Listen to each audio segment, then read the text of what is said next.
Stiamo aspettando un attimo il collegamento online per permettere ai club che ci ascoltano di poterci ascoltare da remoto e poter intervenire. Un attimo ancora.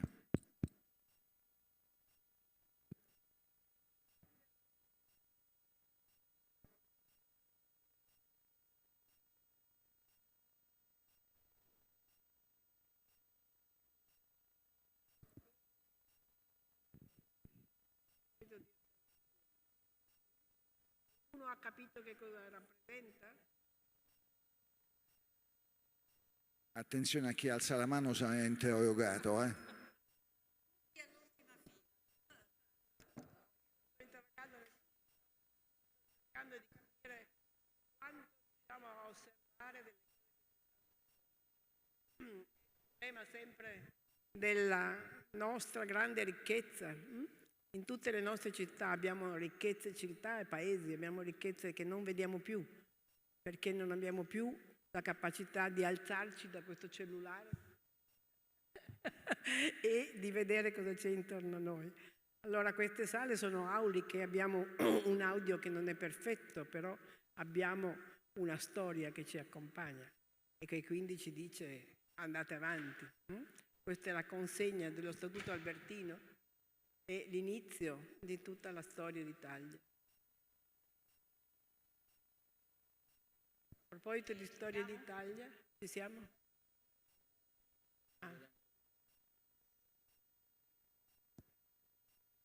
Ragazza,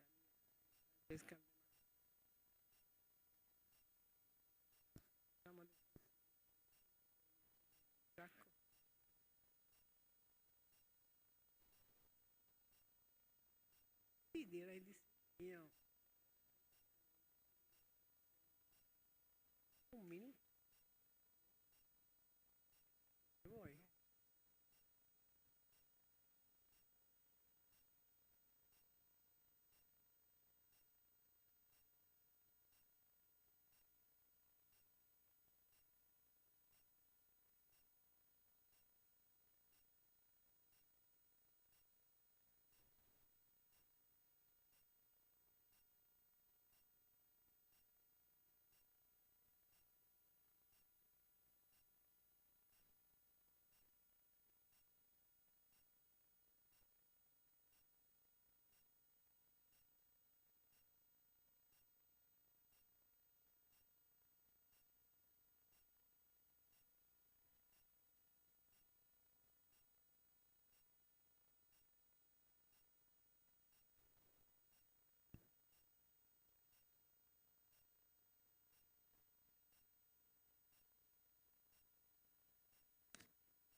Bene, buongiorno a tutti, buongiorno ai nostri 105 club della rete FICLU. Grazie alla tecnologia, a questo meraviglioso momento storico in cui viviamo, siamo stamattina tutti insieme, tutti collegati. Quelli che siete qui in presenza a Torino, rappresentate tutti noi, tutta l'Italia. Dopo la giornata di ieri e di avantieri in cui abbiamo parlato diffusamente di patrimonio immateriale, di patrimonio culturale in senso lato, di quella che è la nostra identità, la nostra ricchezza che ci diversifica e che offriamo al mondo intero con reciprocità di condivisione delle differenze culturali e delle diversità, come l'UNESCO ci insegna e ci invita a fare. Noi siamo portavoce in un certo senso, siamo testimoni dei valori e degli obiettivi UNESCO ed oggi sentiremo la voce variegata di quest'Italia magnifica. Ognuno di voi ci dirà quello che è in qualche minuto l'identità dei luoghi e come, e da questo speriamo si capisca quanto la rete dei club per l'UNESCO fanno per valorizzare, per far conoscere, per accrescere la coscienza del valore del patrimonio culturale immateriale e materiale della nostra Italia.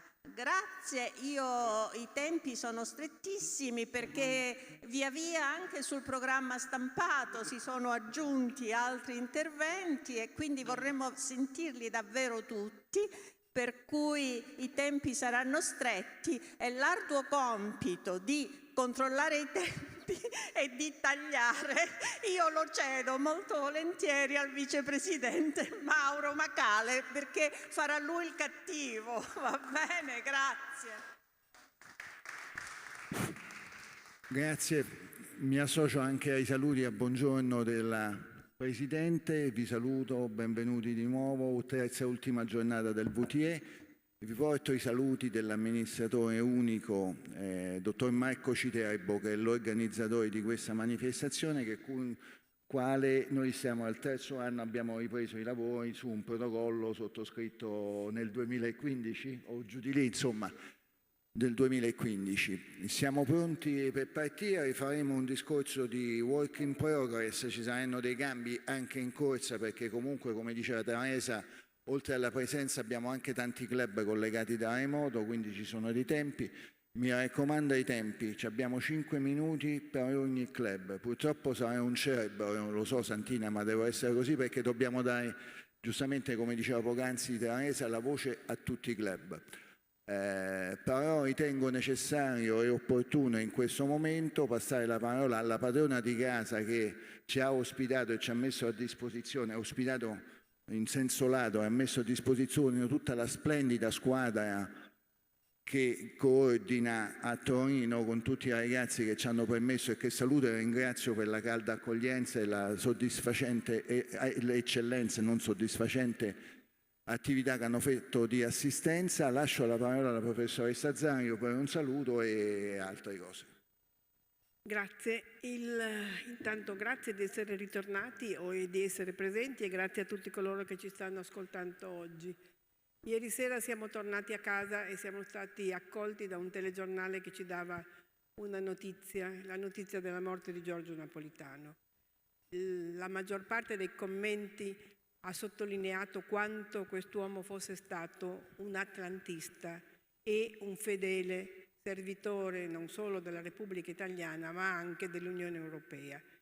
Io vorrei che tutti noi lo ricordassimo proprio perché noi siamo parte di un'organizzazione internazionale, siamo parte di un'organizzazione europea e quindi abbiamo il diritto-dovere di continuare quanto lui stesso ci disse in una visita al campus ONU di Torino, dove noi abbiamo la fortuna di avere la sede. Concluse il suo discorso alle 3 organizzazioni internazionali rivolgendosi proprio a me e dicendo: sono contento che in questo campus, oltre alle organizzazioni internazionali, siano presenti 2 organizzazioni di volontariato, i Club UNESCO, rappresentati dal Centro UNESCO di Torino e dalla signora Maria Paola Lazzario, e la SIOI, la Società Italiana per le Organizzazioni Internazionali. Quando concluse il suo discorso ci fu un pranzo, io mi presentai, gli dissi: Presidente, sono la persona che lei gentilmente ha citato, e lui mi rispose: guardi, io sono felicissimo perché mi fanno dire di quei nomi che io non conosco, non so, quando riesco finalmente a conoscere le persone che devo citare e che voglio citare con piacere, sono veramente contento. Si sieda qui vicino a me e pranziamo insieme. Questo era lo spirito di un uomo che ci ha lasciato a 98 anni, quindi ha fatto una lunga vita dedicata a tutti noi. Vorrei che lo ricordassimo alzandoci in piedi con un minuto di silenzio, se siamo d'accordo.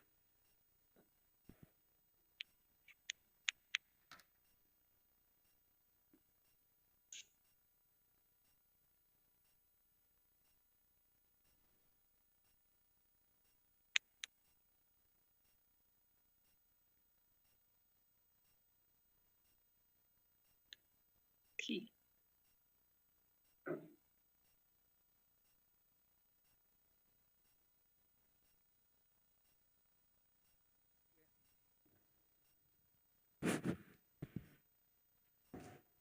Bene, e iniziamo la nostra tanto attesa giornata con i lavori per quello che riguarda la celebrazione dei 20 anni del patrimonio immateriale. Il primo intervento che sarà fatto in presenza ce lo presenta l'amico Antonio Lutoi di Acireale, che ci parlerà il teatro dell'opera e dei pupi siciliani tra storia e tradizione.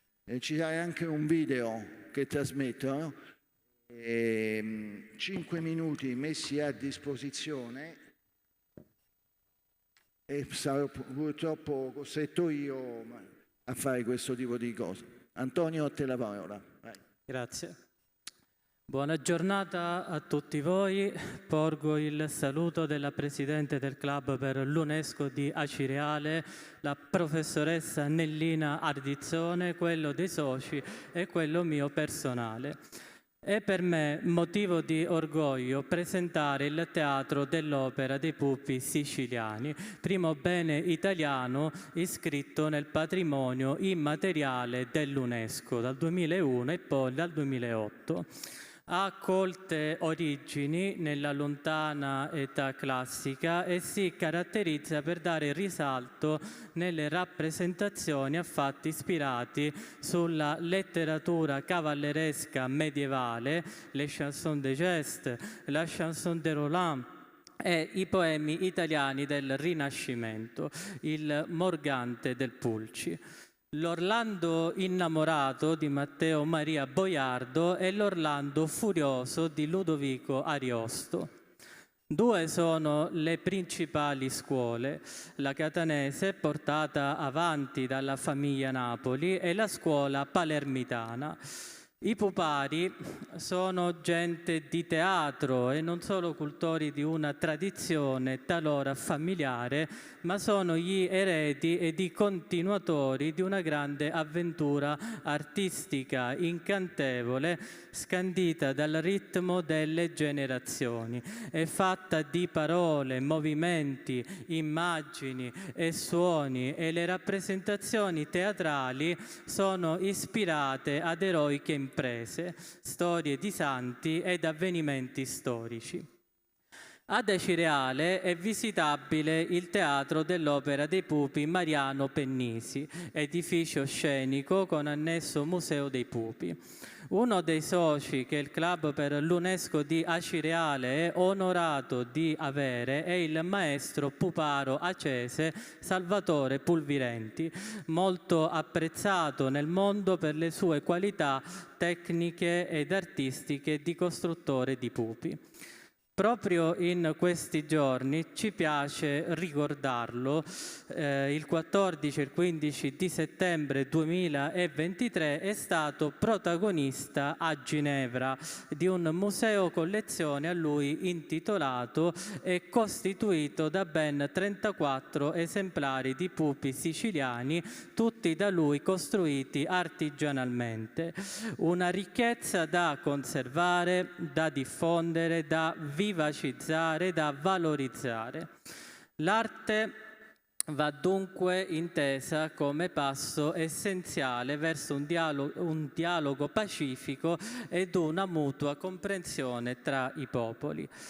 Ringraziando voi tutti per l'ascolto ed anche gli organizzatori, ci concediamo con questo messaggio, ancora a nostro avviso molto attuale, dell'allora, nel 2008, direttore generale dell'UNESCO Koichiro Matsuura, il quale proprio ha affermato come imparare ad apprezzare meglio ed a valorizzare il nostro patrimonio per imparare ad apprezzare il patrimonio di altre culture. Grazie. Grazie Antonio, splendido. Ci hai concesso anche la possibilità di dare più disponibilità agli altri club, quindi grazie. Dal sud al nord arriva D'Asti e Enrico Ercole, che ci parlerà degli orizzonti di bellezza di Langhe e Onorevole Monferrato. Sarà assistito anche da un video. Grazie. Gli orizzonti sono... Anche per te 5 minuti. Prego. Grazie.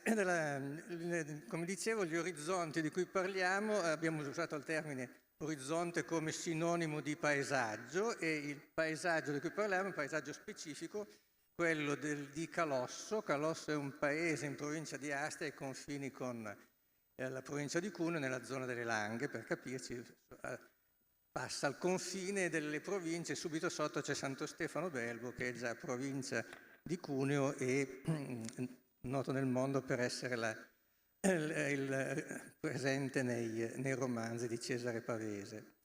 Quindi dicevo, un paesaggio di cui vi parlo, l'occasione per cui vi parlo è un'iniziativa non del Club per l'UNESCO di Asti, perché è un'iniziativa molto costosa, ma alla quale hanno partecipato con un ruolo importante 2 soci del club per l'UNESCO di Asti, Piercarlo Grimaldi e io. Il risultato di questa attività sono tre cose: la realizzazione di un museo nell'allora ormai in disuso tempio evangelico, perché c'era una presenza di evangelici. Per chi non lo sapesse, la Chiesa evangelica è ora collegata con la Chiesa valdese, nell'unione delle chiese evangeliche metodiste e valdesi, e fu la chiesa, il tempio evangelico ormai in disuso, nel tempio è stato realizzato un museo. Siccome il tempio è molto piccolo, il museo non si poteva mettere degli oggetti, consiste in video nei quali vengono proiettati dei filmati, dei brevi filmati, nel gergo dei videomaker si chiamano pillole, durano 3-5 minuti, e poi quindi il primo risultato è il museo, il secondo sono i video e il terzo è questo volume che poi lascerò in omaggio per la biblioteca del Centro per l'UNESCO di Torino, che appunto si intitola Orizzonti di bellezza, da cui il titolo del mio intervento. Chiedo alla regia per cortesia di far partire il filmato. Eccolo, questo è uno dei filmati, c'è anche un audio, una musica che è stata composta da Giorgio Conte, e sono i paesaggi di Calosso al passare delle stagioni, iniziando dall'autunno, perché con l'11 novembre San Martino termina l'annata agraria e inizia l'annata successiva. Quindi vi dicevo, il paesaggio l'abbiamo inteso quindi come ciò che si vede. È curioso, ma nel dialetto piemontese non esiste il termine paesaggio, esiste il termine vista, quindi ciò che si vede. Ed è curioso che non esista il termine paesaggio neanche nel provenzale, neanche nell'arabo antico, ma questo è un lungo discorso che magari faremo in un'altra occasione conviviale. Sono quei discorsi bene seduti intorno a un tavolo. Quindi dicevo, l'abbiamo inteso come ciò che si vede, e lo spirito con cui ci siamo approcciati è un po' come quello che ricordava ieri Maria Paola Lazzario, cioè di custodire. Abbiamo voluto custodire. Questo video è un video di paesaggi, ma le altre 12 pillole sono invece ricavate da interviste a anziani calossesi che raccontano del passato, com'era l'agricoltura, com'era la vita quotidiana nel loro passato. E quindi è l'idea di custodire delle cose che sembrano morte, ma in realtà conservano dei valori e dei comportamenti che sono interessanti e utili anche per le generazioni presenti e probabilmente per quelle future. Quindi il paesaggio, ovviamente ci siamo divisi il compito, eravamo in 2, e l'amico Grimaldi si è occupato del paesaggio immateriale, e nei video e in questo volume ci sono delle pagine molto interessanti dedicate al canto delle uova, che è uno dei tanti canti di maggio, ce ne sono in tutta Italia, i canti di primavera, quando si ritornava a vivere dopo un inverno che era una stagione dura. Siamo in chiusura. Quanti minuti? Siamo in chiusura. Bene, allora chiudo. Invece mi sono occupato del paesaggio materiale, in particolare di una materialità, diciamo, di serie B, i pozzi, le cantine, i monumenti ai caduti. E tutto, non ho bisogno di dire altro perché lo troverete qua, lo troverete nei video. Io volevo solo ricordare l'ultima cosa, prima di salutarvi. Ieri la Presidente Gualtieri ci diceva di essere dinamici, questi sono 12 video, ma l'idea è di ogni anno di produrre 1 o 2 nuovi video e quindi di essere dinamici seguendo. Grazie.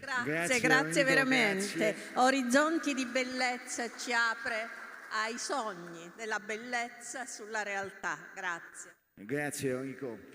Abbiamo detto il sud e il nord e adesso andiamo al centro. Apriamo l'intervento di Cagliari con un video che ci richiama alla lista rappresentativa del patrimonio culturale che nel 2008 venne iscritto il canto a tenore sardo. Ci dovrebbe essere un video, se lo facciamo partire per cortesia.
Adesso dovremmo sentire Stella. Stella, sei in linea?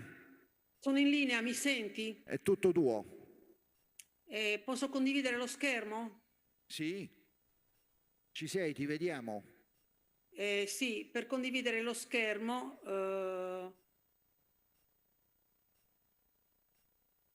Tasto in alto a destra? Sì, sì. In basso?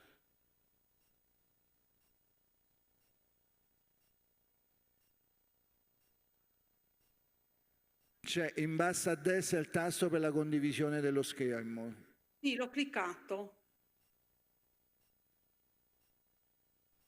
Condividi. Spingiamo bene. Francesca, vieni da noi? Allora, ho cliccato condividi.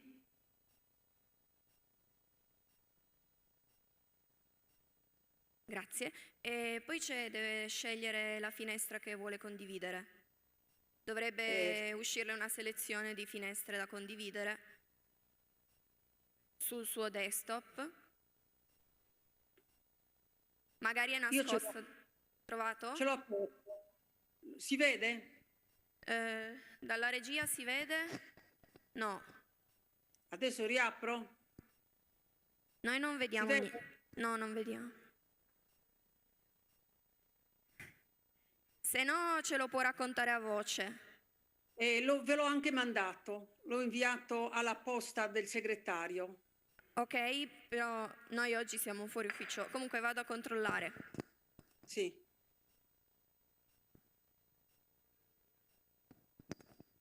Allora, comunque racconto rapidamente.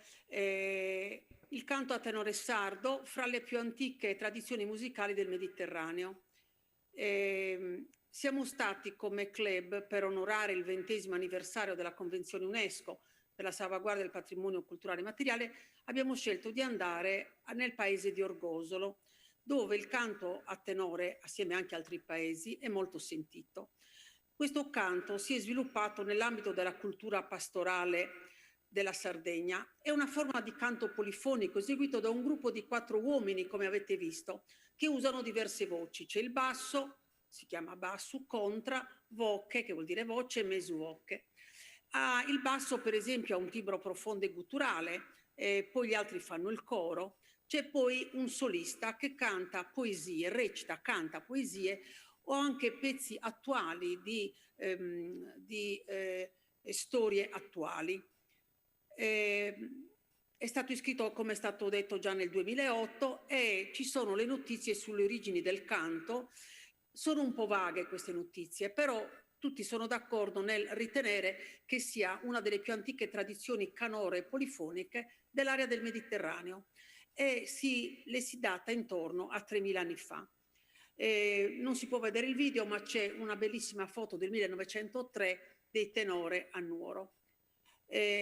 Qualcuno ritiene che il canto, i 4 uomini che cantano, il basso dovrebbe imitare le voci della natura, il basso il mugito del bue, sagontra il belatto della pecora, su mesuvoche l'agnello e la voce sabocche l'uomo stesso, colui che è riuscito a dominare la natura. Ma non tutti sono d'accordo su questa interpretazione. Allora noi abbiamo visitato, siamo stati ospiti del sindaco che ha invitato questo gruppo di tenore che si chiama Orgosolo Supramonte e ci ha appunto permesso di conoscere più a fondo questa bella bene immateriale. Abbiamo potuto intervistare, i soci presenti hanno potuto intervistare il gruppo e abbiamo così capito l'amore per questo canto che portano avanti fin da bambini, loro l'hanno coltivato fin da bambini.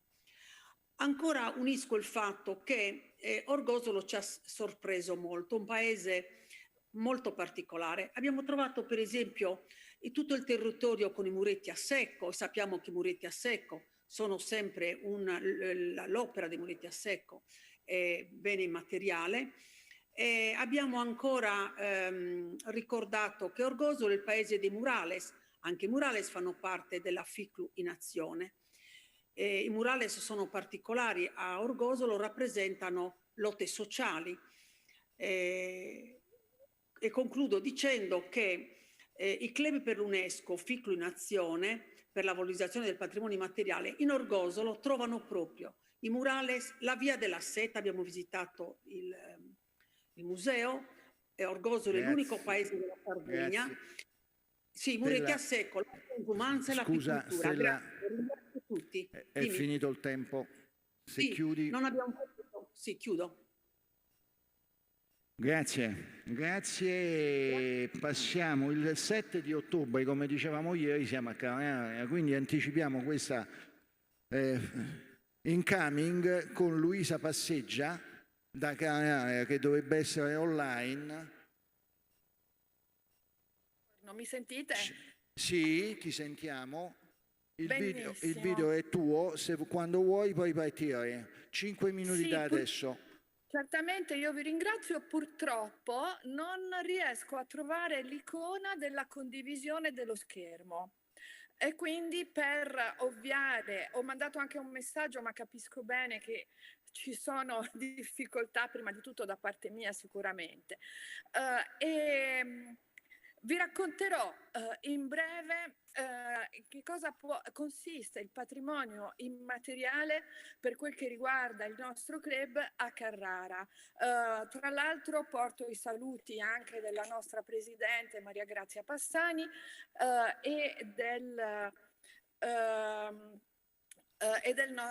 eccolo, Perfetto, grazie mille. Così abbiamo risolto. Allora, noi parliamo di patrimonio immateriale per quel che riguarda le tecniche di escavazione e di lavorazione del marmo, che sono di fatto la nostra cifra identitaria a tutto tondo. Le tecniche che diventano un linguaggio da un lato universale e mi piace ricordare come nel 1966 i cavatori di Carrara furono ritenuti indispensabili nel trasferire i templi di Abu Simbel per evitare l'inondazione durante la costruzione della diga di Aswan in Egitto. Sono tecniche che risalgono all'epoca romana. Vedete qua in questa seconda slide vediamo dei disegni che risalgono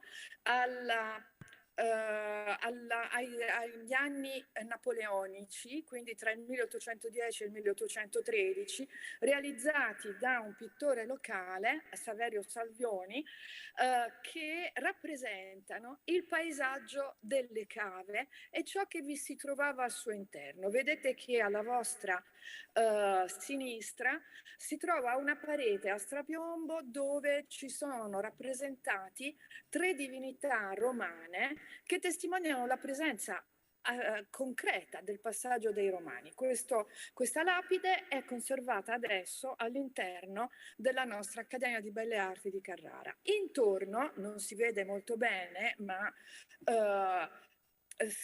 potendolo allargare si leggerebbero tranquillamente, ci sono le iscrizioni di artisti importanti che sono passati a Carrara e tra i quali possiamo ricordare Michelangelo, Gian Bologna, Canova, eccetera. Avete visto sempre in questa slide come si realizzava la lavorazione dei blocchi di marmo. Nella parte inferiore si vede come si escavava, si portava via il blocco. Andando avanti, grazie, il trasporto. Nel riquadro inferiore si vede come veniva fatta la lizzatura. Nella fotografia di sopra vediamo come ci sia l'attaccamento della nostra comunità a mantenere intatte, a conservarle queste conoscenze con il trasporto della lizza storica che si fa a Ferragosto e come in realtà poi i blocchi vengano realmente trasportati oggi con questi camion pazzeschi, sembrano quasi dei giganti, no? Se volessimo avere una visione un po' immaginifica. Se andiamo avanti, ecco, qua abbiamo quelle tecniche di lavorazione tradizionali che, come potete vedere, usavano il modello di gesso e poi il compasso e poi tutta la varia attrezzatura che ritroviamo ancora oggi. Se andiamo avanti, vedete qua c'è una sorta di collage che parte dalla lavorazione tradizionale che noi troviamo sulla nostra sinistra con un laboratorio antico, con l'escavazione all'interno della scultura, con questi, vedete nel riquadro più grande in basso, con l'uso dei compassi, e nella parte superiore una sorta di natura morta tecnica che è stata realizzata appunto con i compassi, scalpelli, gradina e quant'altro. E di fianco ciò che arriva oggi attraverso l'evoluzione della tecnica con l'ausilio della robotica. Io con questo ho concluso, vi ringrazio e spero di essere stata interessante. Grazie, Perfetto Luisa, sei stata nei 5 minuti, grazie. Grazie mille. Ci tenevo a sottolineare che la città di Carrara ha un riconoscimento UNESCO importante, fa parte della rete delle città creative. E questo è il riconoscimento di Carrara. Grazie. Grazie. Ofelia Guadagnino in presenza, quindi stacchiamo il video e siamo in presenza.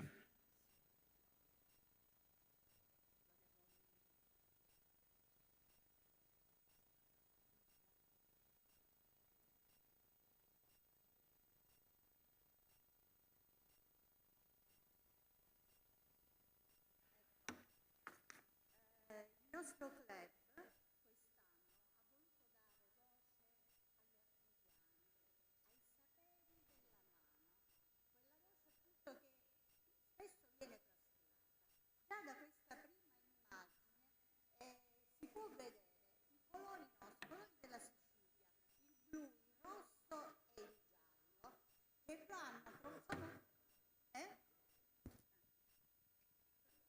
Si sente? Ecco, il blu e il rosso e il giallo, cioè il sole, il mare, il fuoco dell'Etna nostro, e che questo tipo di colori li troviamo in tanti manufatti. Cominciamo dai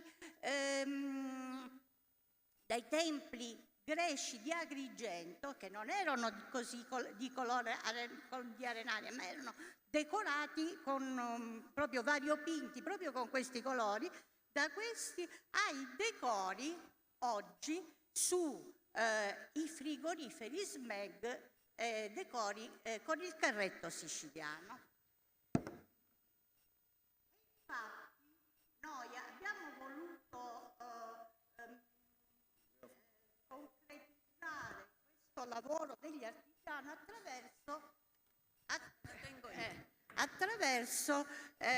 che onore, attraverso le passeggiate patrimoniali, però queste sono state già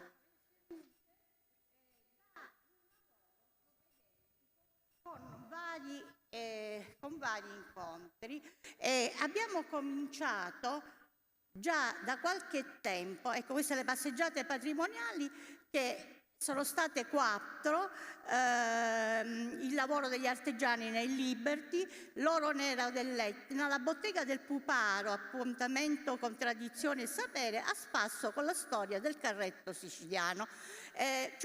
Mi sono confusa perché effettivamente c'era tanto che non potevo trascurare nessuno. Già da tempo stavamo seguendo l'itinerario del Liberty a Catania per inserirlo nell'itinerario europeo del Liberty. Però in questa occasione abbiamo cercato,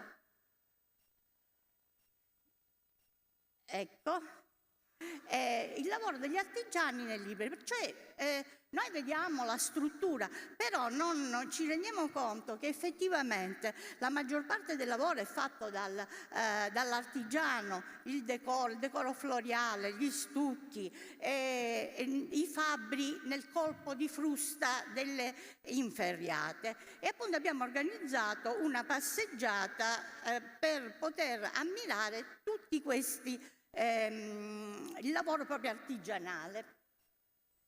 Un'altra passeggiata è stata quella che riguardava la pietra lavica, il lavoro dell'artigiano che lavora la pietra lavica. Catania è una città, proprio è un museo a cielo aperto della pietra lavica. Cominciamo dall'Elefante in Piazza Duomo, per poi proseguire lungo le strade basolate, gli archi, i mascheroni, e poi siamo andati anche alle pendici dell'Etna, dove abbiamo potuto ammirare i muretti a secco, che si sta perdendo questa tradizione.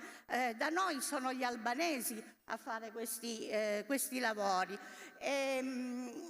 Poi ci sono le turrette, le piramidi in pietra lavica, e a Paternò siamo andati a trovare, ecco, l'innovazione. Un artista che lavora la pietra lavica, cioè c'è la ceramizzazione della pietra lavica, quindi con decori in ceramica, decori tipici nostri.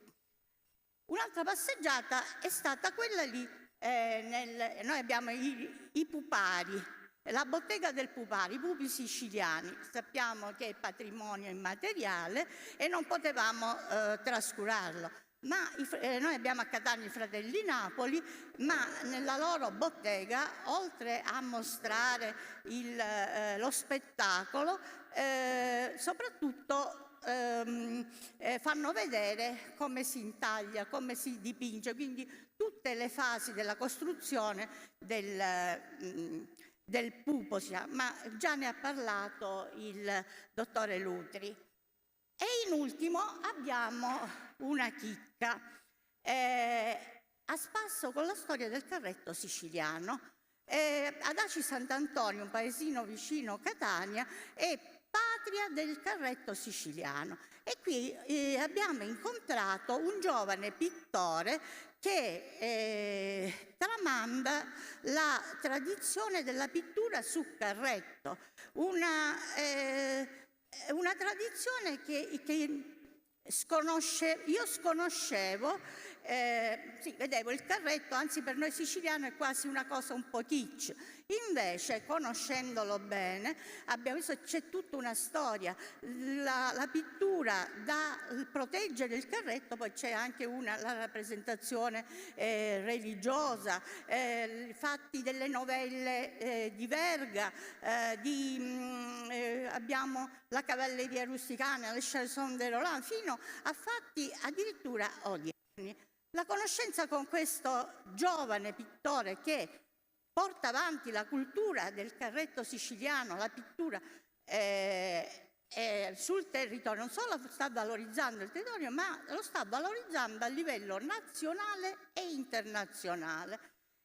Perché questo... Andiamo a chiudere? Che? Chiudiamo? Sì, abbiamo chiuso.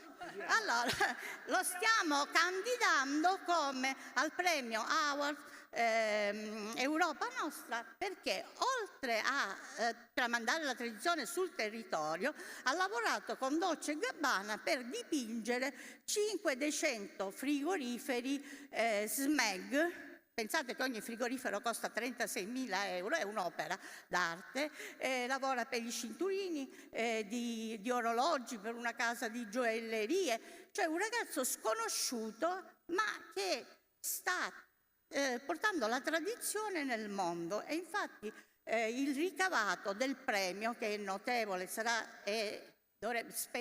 no? È 10.000 euro, sarà impiegato per costruire un laboratorio dove egli insegnerà ai giovani la pittura su carretto, proprio per tramandarlo alle nuove generazioni. Molto bene, grazie a Ofelia. Adesso a me il piacere di tagliare, qualora ci fosse la necessità, l'intervento della Presidente, proprio che si presenta come Presidente del Club di Catanzaro. Presento come Presidente del Club di Catanzaro, Presidente di Firenze, vedo appena arrivato. E parla forse del bene immateriale più iconico che abbiamo, la dieta mediterranea.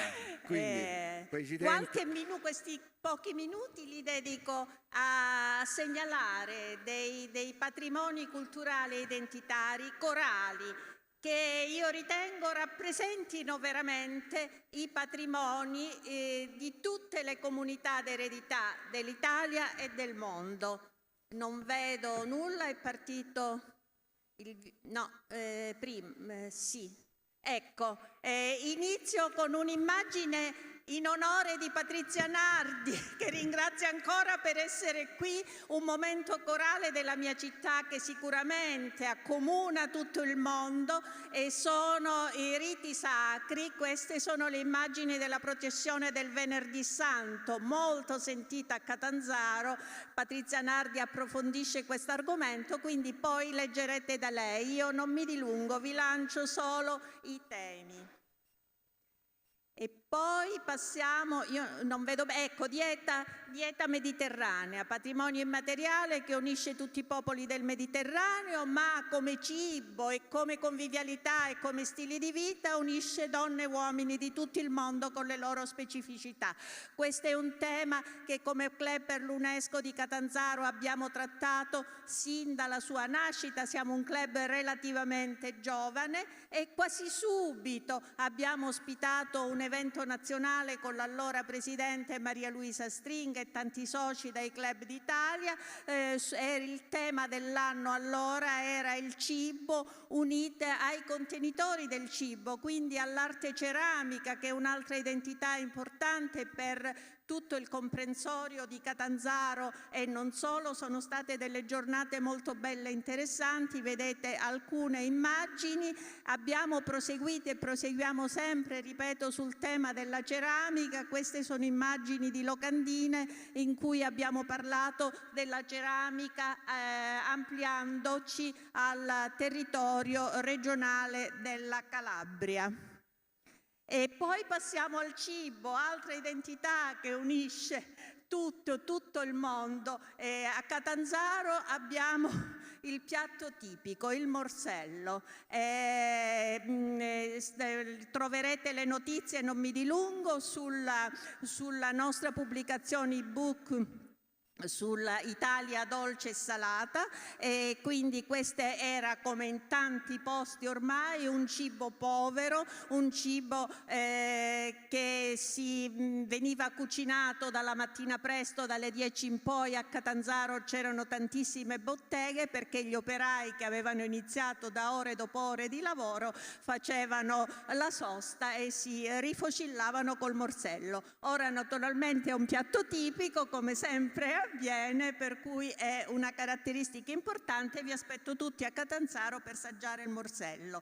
Come pure altro piatto tipico unito al rito e alle feste sempre della Pasqua sono le nepitelle, questi dolci a forma nepitella dalla palpebra, un po' di fagottino, ma il nome deriva da questo. Ma accanto ho messo la fotografia, anche di questo troverete tutte le notizie storiche e le ricette su Italia Dolce Salata.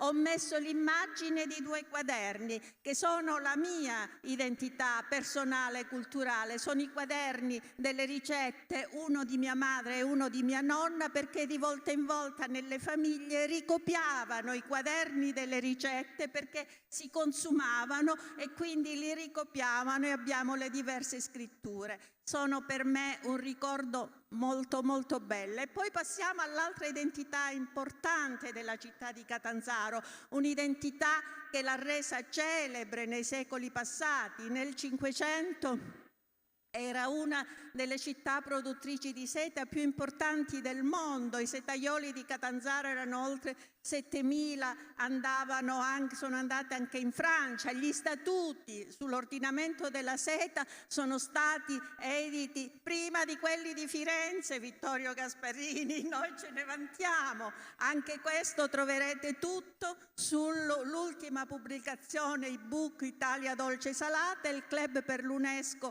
ha lavorato e continua a lavorare su questo tema. Quella che vedete, tra l'altro, ci sono varie immagini, io non vedo nulla, vado un po' alla cieca, ma certamente c'è la locandina di una mostra importante come club che abbiamo, col passaparola fatto esporre, non era mai avvenuto, i tesori di famiglia, cioè damaschi, abiti che le famiglie conservavano e che non avevano in pubblico, non erano mai state esposte. Cosa c'è qui? Siamo alla conclusione. Siamo alla conclusione? Sì. Un attimo, dammi un minuto. Ecco, qui soltanto per dire che come Club di Catanzaro ci occupiamo di altri patrimoni, la transumanza in particolare, perché ancora nei nostri territori è praticata, quindi qui ci sono immagini, abbiamo partecipato insieme, questi approfondimenti li facciamo insieme all'Università di Catanzaro con pastori transumanti dell'età di oggi, molto molto attrezzati, molto moderni, e quindi andiamo avanti. Queste sono immagini, le vedrete a breve. Li ho messi perché sono le espressioni, le parole, i muri parlanti. A breve lo pubblicheremo.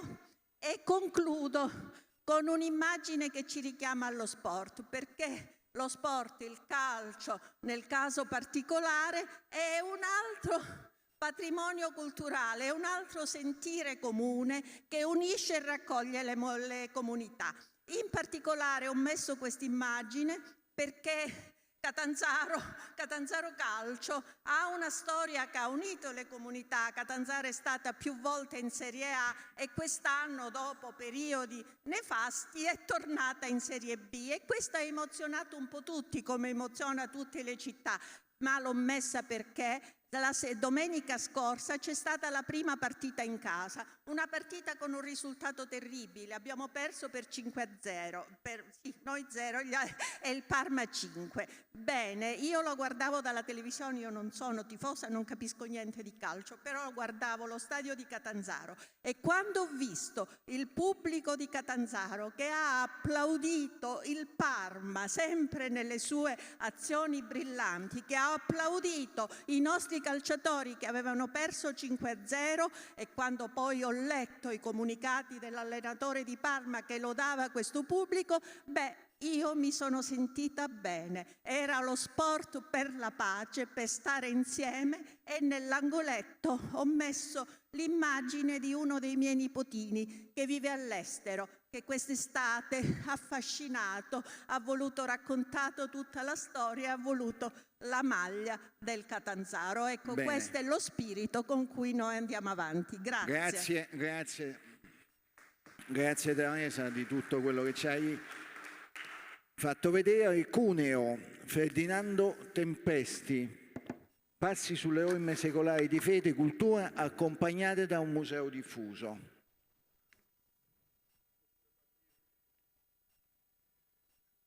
Vorrei parlarvi oggi di un territorio che conoscete bene, è il territorio attorno al Monviso. Il Monviso è una terra di frontiera, la provincia di Cuneo è una terra di frontiera,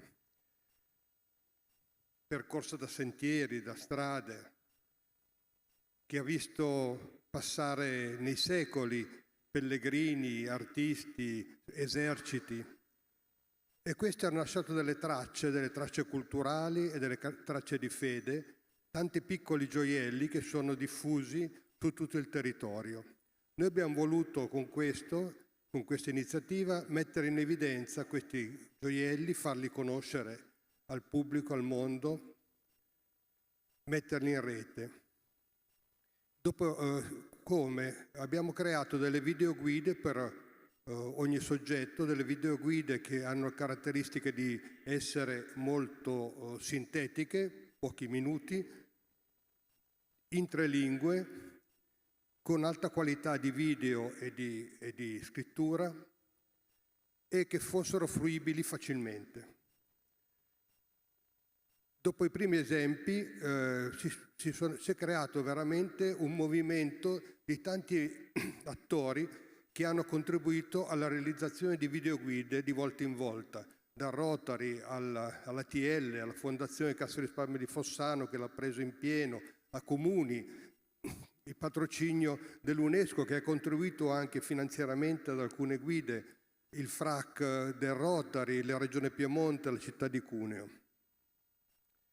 Attualmente abbiamo raggiunto 43 località con videoguide, sono già un numero considerevole, sono 195 video per ogni lingua, sono 5 ore di video, ma 5 ore di video quelle pubblicate, quelle che ha fatto il videooperatore sono molte di più. E questo fatto di aver creato già così tante occasioni di conoscenza di realtà locali ci ha portato a dividere queste realtà in aree tematiche, il barocco, le collezioni, confraternite, devozione. Molti di questi, come vedete, sono anche dei beni immateriali, non soltanto dei beni materiali. Queste videoguide hanno avuto già un certo successo. Chi ci osserva? Dall'Italia abbiamo avuto nell'ultimo anno 12.700 persone che sono andate a visitare queste videoguide. Poi vedremo come. Ma ci sono anche la Francia, gli Stati Uniti, la Cina, la Germania, la Svizzera e così via. È nato questo ed è stato possibile grazie a dei professionisti qualificati ai quali ci siamo appoggiati, che hanno realizzato filmati e testi attraverso questa catena di lavorazione che non sto qui a descrivere e che potrete vedere poi come qualità nel filmato finale. Come funziona? Ogni videoguida è abbinato a un QR code della lingua specifica della videoguida. Su ognuno di questi luoghi c'è una placca in policarbonato collocati in posizione ben visibile, il visitatore può andare sul posto con un cellulare, inquadra il QR code e ha la videoguida direttamente. Non c'è bisogno di app, non c'è bisogno di nessun altro sistema, non c'è bisogno di iscrizioni, cose che molte volte ci assillano. Ma questo può anche vederlo attraverso i totem che sono disposti negli uffici turistici, e qui nel nostro stand ce n'è uno esposto, e può vederlo anche andando direttamente su quello che è il sito www.museodifusocunese.it. Quindi questo sistema permette di vivere la visita da protagonisti in loco. Si arriva su un posto, si può avere la videoguida, anche se il posto è chiuso, anche se la chiesa è chiusa, si può vedere cosa c'è dentro. Si può preparare la visita andando sul sito e vedendo questi siti. Si può collegare un sito con l'altro in modo tale da poter fare un percorso. Si può, una volta usufruito della visita, ritornare virtualmente sull'opera. Si può godere quindi della bellezza dei luoghi a distanza, come si potrà vedere dal filmato che vi prego di far partire. Grazie, grazie.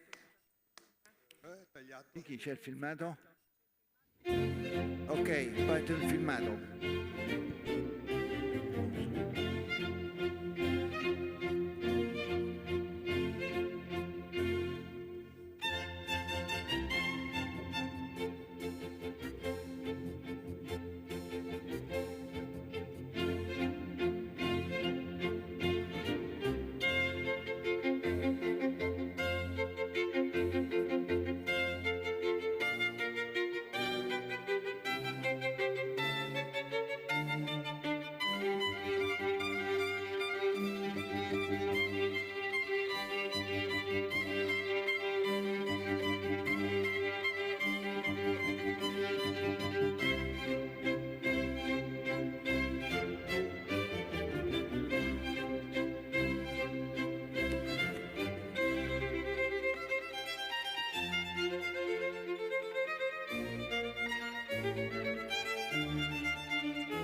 Grazie a Ferdinando Tempessi e al Club di Cuneo. Adesso in presenza ancora di Firenze, Vittorio Gasparini. Ben arrivato Vittorio, veloce. Partiamo. Grazie. Giusto 5 minuti come al solito. Sei le veterano della sono. cosa. Perfetto. Vado avanti così. Ecco. Il primo pezzo vi ho già parlato l'anno scorso, quindi il fatto che cerchiamo di lavorare in rete con gli altri club, con le università statunitensi, le scuole e le 2 case UNESCO, ora sono 3 ma per ora abbiamo contatti solo con 2. Questo è quello che c'è in Toscana, ve lo ricordo, non solo 9 siti patrimonio mondiale, ma anche 3 riserve MAB, 2 geoparchi, Carrara città creativa, Memory of the World, città contro il razzismo e città per l'apprendimento, patrimonio immateriale, dieta mediterranea e Muretti a Secco. Ecco, la nostra attività sul patrimonio è stata richiamata nella missione dell'UNESCO, del World Heritage Committee a Firenze, l'Advisory Mission del 2017 ormai. Siamo dentro il piano di gestione del centro storico di Firenze e io vi racconto un po' l'esperienza sul patrimonio materiale e immateriale. La James Madison ve l'ho già raccontata l'anno scorso, in parte con la visita a Montecatini e la visita a Siena. Quest'anno si è arricchita con la visita a Carrara dei Marmi, città creativa e geoparco, e con la visita a Pisa anche nella base di Coltano, dalla quale Marconi per la prima volta lanciò il segnale radio che accese il Cristo di Rio de Janeiro. Quindi a Carrara non solo il patrimonio immateriale delle cave, la lavorazione del marmo di cui vi ha parlato credo molto meglio e più eloquentemente di me Luisa Passeggia, ma queste ragazze hanno potuto vedere il marmo dalle cave al laboratorio. Fra l'altro quella scultrice lì ha vinto uno dei premi del concorso FICLU per i giovani scultori, e poi appunto l'Accademia, dove si insegna il marmo. Quella scultura, ve ne ha parlato Luisa Passeggia, Fanti Scritti, era una specie di graffito su cui ha scolpito anche Canova, fra gli altri. I piatti tipici locali della dieta mediterranea, i tortelli carrarini, che attenzione sono diversissimi da quelli mastesi, anche se li cercate su internet trovate 2 foto ben diverse, i tacconi alla pisana. Quello che c'è da vedere davvero in Piazza dei Miracoli, queste ragazze c'erano state, siamo state in Duomo, ma è l'affresco di Burlamacco, il Trionfo della Morte, dove si capisce che il Decamerone forse ha preso ispirazione da questo affresco e non viceversa, quello è il particolare Paradiso. E appunto la base di Coltano è anche in una riserva MAB, macchie costiere di Toscana. Con la Syracuse siamo stati più a livello locale a scoprire quello che c'è di meno conosciuto a Firenze. Qui l'anno scorso il Museo Bardini e il Museo Stibert, quest'anno Santa Trinita, la Santissima Annunziata, la piazza, Palazzo Sacrati Strozzi. Visto in occasione, la ragazza è venuta a assorbirsi tutta una conferenza in italiana per fare queste foto, e altri posti. Carrara, appunto, con Carrara abbiamo sviluppato, facciamo un focus su queste 2 città.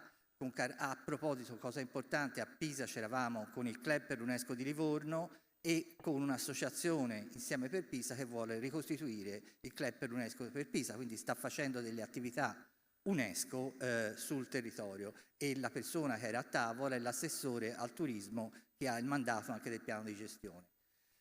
Con Carrara, Forum Città Creative 2022, Massa Segreta 2022 e la visita che avete visto oggi. Con Livorno, il Faro e il Presidio Slow Food. Credo che di Carrara e Firenze andata e ritorno vi abbia parlato Luisa Passeggia. È interessantissimo come ci sono un sacco di scultori fiorentini, architetti carrarini che hanno lavorato a Firenze. Lo stesso Porcellino ha una versione scolpita e non fusa. Abbiamo avuto il cortometraggio Massa Segreta fatto dagli studenti del liceo Pellegrino Rossi, che spiega come è nata la città di Massa. Abbiamo portato le scuole a visitare il Faro di Livorno, e anche questo è successo grazie a un evento immateriale, perché era la giornata mondiale della luce, e quindi si sono affacciati su una riserva MAB. E con Livorno, in questo splendido panorama, vedete cosa si vede da lì, da questo posto che si chiama Nibbiaia. Abbiamo conferito il presidio Slow Food Costa degli Etruschi a questo ristorante. E un'altra attività proprio piena sul patrimonio materiale è il patto di amicizia con i Sioux Lakota, che abbiamo rinnovato quest'anno. La mostra è nella Galleria delle Carrozze fino al 30 settembre, Palazzo Medici Riccardi, con accesso gratuito.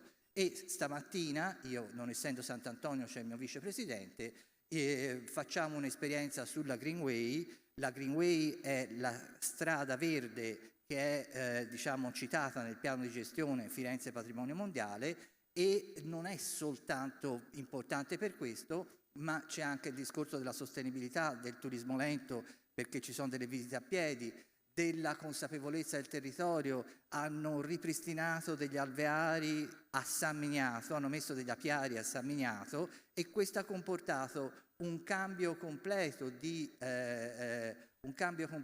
logica da parte delle persone che avevano i giardini accanto e i parchi, perché averci gli apiari significa non usare più i pesticidi, eccetera, eccetera. E poi c'è una fattoria biologica in un grande ristorante, e tutte queste cose qui. Quindi questo è un po' quello che cerchiamo di fare, e lo facciamo grazie alla rete dei club e di centri UNESCO che ci ospitano. Carrara ci ha ospitato, Livorno lo stesso, e quindi siamo lì sul territorio e facciamo conoscere agli stranieri anche queste realtà. Grazie.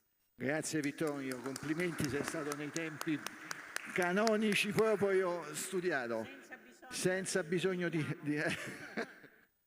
Da Firenze Gela dovrebbe essere collegato Giuseppe Nicoletti, mi dicono che c'è. Giuseppe, ci senti? Giuseppe?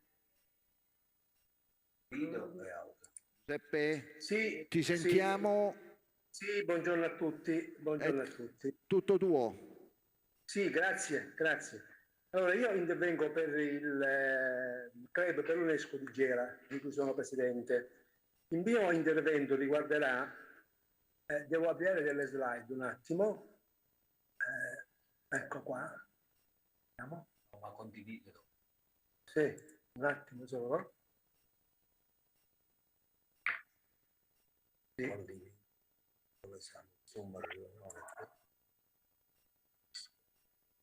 Sto condividendo lo schermo un attimo. Siamo delle slide. Da capo.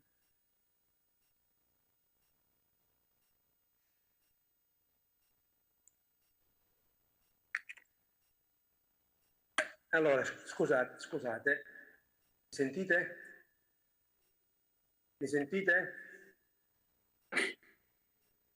Sì, vediamo. Mi sentite? Sì, vediamo e sentiamo. Allora, bene, grazie. Scusate, ma stavo sistemando un po'. Allora, il mio intervento riguarderà l'esperienza del Club di Gela in questa particolare fase economico-sociale del nostro territorio. È un periodo di transizione da un percorso caratterizzato per oltre 60 anni dalla presenza dell'industria chimica nella Valle del Gela o comunque nel comprensorio di Gela, dismessa da qualche anno. Il disagio della popolazione si avverte per tutta una serie di problematiche occupazionali che si riverberano sulla capacità di reddito, sui consumi e sulla resilienza, di cui tanto si parla in questi tempi. Appunto che la vivacità sociale ha subito un arresto e i cittadini non hanno un atteggiamento positivo e propositivo, sono quasi rassegnati. È chiaro che il Club per l'UNESCO, come altre associazioni, non se ne possono stare con le mani in mano. Per diversi anni il nostro club ha attenzionato i beni culturali immateriali del territorio, di cui è ricco con testimonianze storiche delle epoche arcaica, preistorica, greca, della Magna Grecia, romana e medievale. Abbiamo constatato che malgrado la ricchezza archeologica e l'importanza dei ritrovamenti, il territorio non ha avuto alcun vantaggio in termini turistici e quindi in termini economici. Per decenni il flusso turistico è stato pressoché assente, vanificando le tante attività di promozione dell'immagine del territorio portate avanti dall'associazione come la nostra, e ci siamo resi conto che alla crescita culturale della popolazione e alla consapevolezza dell'importanza del patrimonio materiale non corrisponde un'adeguata crescita turistica per la mancanza dei presupposti della fruibilità dei beni archeologici materiali, soggetti per legge alla tutela della pubblica amministrazione, che al più si limita alla semplice custodia per mancanza di fondi da destinare alla manutenzione dei siti. Ci siamo resi conto che i beni culturali materiali di notevole importanza scientifica, come le mura di Morantè, i bagni greci, la Copoli greca, il geosito di San Nicola nel territorio di Butera, per fare alcuni esempi, non sono minimamente tutelati dal degrado e non sono addirittura fruibili per diversi periodi dell'anno o sono completamente chiusi per diversi anni, come il museo archeologico, che contiene reperti di importanza fondamentale dal punto di vista scientifico, chiuso al pubblico per lavori che durano più del tempo necessario, noi riteniamo, privando così la collettività della fruizione di notevoli reperti, tra cui, ne cito alcuni, emmi corinzi e lingotti di oricacco. Questi sono unici al mondo, è l'unico ritrovamento al mondo fino ad oggi fatto nel mare antistante la Valle del Gela, che evidentemente sono chiusi nel museo, all'interno del museo e non sono fruibili. Diciamo che è un attenuante il fatto che ci siano dei lavori in corso, ma durano già da 3-4 anni, per cui riteniamo che in altre realtà si va più velocemente. Non rinunciando all'azione di richiamo e sollecitazione della pubblica amministrazione ad adempiere al ruolo della tutela e valorizzazione del patrimonio materiale e non potendo intervenire direttamente sugli aspetti di gestione, abbiamo rivolto anche l'attenzione al patrimonio culturale immateriale, tanto presente nel territorio. Ci siamo detti allora che fosse l'unico modo, che forse è l'unico modo per tentare di risollevare il territorio dall'attuale stato di crisi economica e di danno che appunto ricavava la collettività, e poteva essere quello di chiamare tutti ad una nuova responsabilità, ad esortarli a prendersi cura dell'ambiente e nel contempo partecipare al processo di individuazione degli elementi del patrimonio culturale immateriale esistente in gran numero nel territorio. La leva del coinvolgimento alla partecipazione della collettività locale, alla riscoperta delle tradizioni identitarie, storiche e dei saperi che sottolineano il senso di appartenenza al territorio può essere da traino per uno sviluppo economico del territorio partendo dalla consapevolezza dei cittadini, delle potenzialità costituite dai beni materiali immateriali da riscoprire e recuperare come le tradizioni e le orali, arti dello spettacolo, pratiche sociali, riti e feste religiose, saperi e pratiche riguardanti la natura, l'universo e l'artigianato locale, di cui abbiamo espressioni consistenti ed importanti nel territorio. Alcune iniziative del club sono finalizzate a Giuseppe, grazie, sono passati i tuoi 5 minuti, grazie delle splendide foto che ci hai fatto vedere. Adesso facciamo uno strappo alla regola per il problema temporale, quindi anche se siamo in ordine alfabetico, ma diamo la parola da remoto online, è collegato con noi dal Vulture, il club del Vulture, Raffaele Lopardo. Abbiamo un problema di timing, di tempi, quindi siccome c'è un problema, quindi scavalliamo la situazione, mi danno l'ok. Raffaele, sei in linea? Poi se ci senti... mi sentite? Io sì. Vi sento benissimo. Ok, c'hai 5 minuti da adesso, grazie. Grazie a voi, saluto a tutti i presenti, la Presidente nazionale, il Vicepresidente Mauro Macale e la Presidente onoraria Maria Paola Azzario.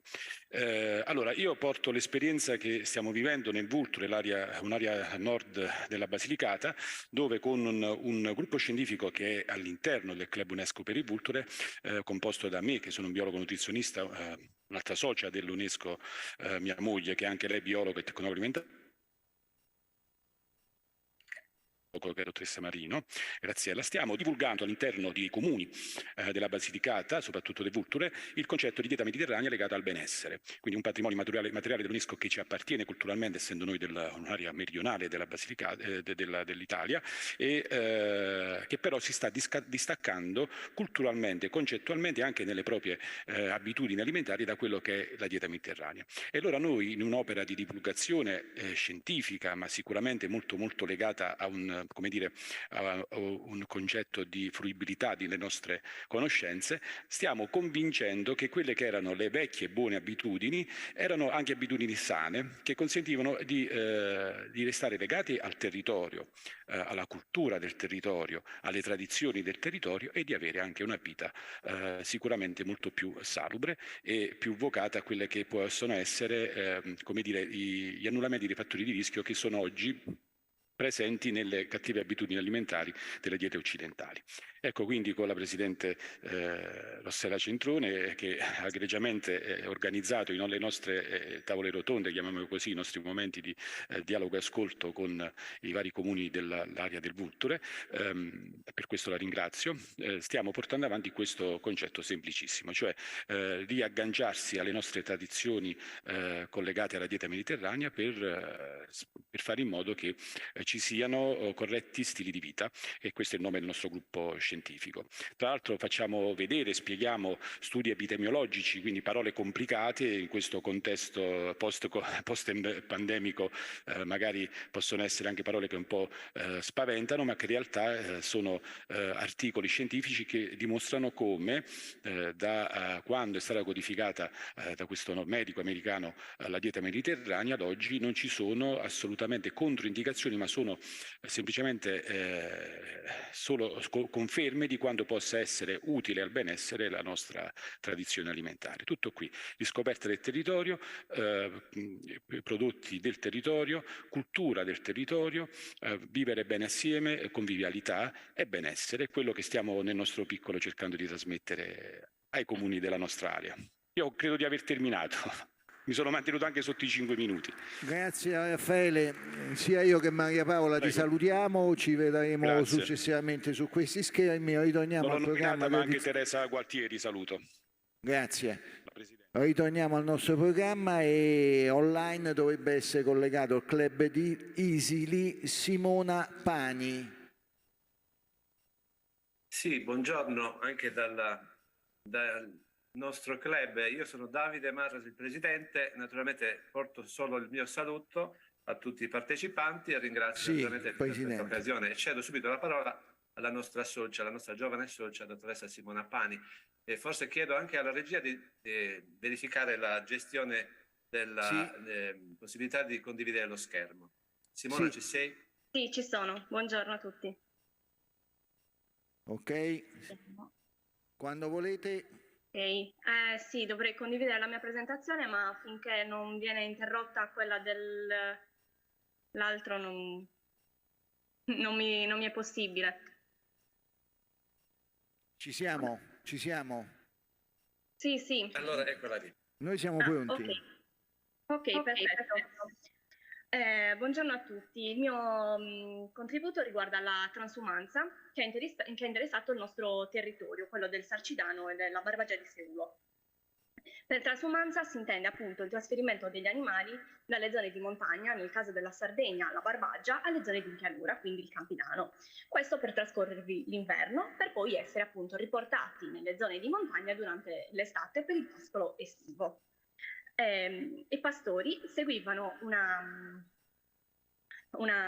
via, l'antica strada romana che portava da Olbia a Cagliari, che veniva indicata come Saia dei Scaminanti, cioè la strada dei viandanti. I pastori dei paesi della Barbagia, principalmente Poniga, Ovoda ed Esulo, giungevano nei pressi della chiesa di San Paolo, nel paese di Sorgono, e proseguivano o verso il Campidano o verso il Stanese. Questi allevatori, ovviamente in base alla loro comune di partenza, percorrevano delle vie diverse, giungevano però tutti a Bivio di Ortuabis, che si trova all'interno della chiesa di San Sofia. Le vie percorse da questi pastori erano principalmente due. Una che scendeva verso Nuragus e la seconda invece andava verso Isili e Mandas. Allora, quella che scendeva verso Nuragus, dal video di Ortuabis, scendeva verso la località rurale di Sullau, per andare poi verso Montefà, ai confini tra Laconi e Nurallau, e poi sbucare proprio all'ingresso del comune di Nuragus. In questo caso la transumanza interessava principalmente lo spostamento di pecore e capre, e in quantità minore mandri di bovini o di maiali. Mentre invece l'altra strada percorreva tutta la piana di Santa Sofia, quindi la attraversava e andava verso il Nuraghe Adomi, che si trova in comune di Vilanova Tulo, per poi scendere verso Isili, Serri, Nurri, Mandas e arrivare verso le località di Dolianova. Questa interessava anche il comune di Seulo, da cui partivano appunto i trasumanti che trasportavano principalmente i mandri di bovini.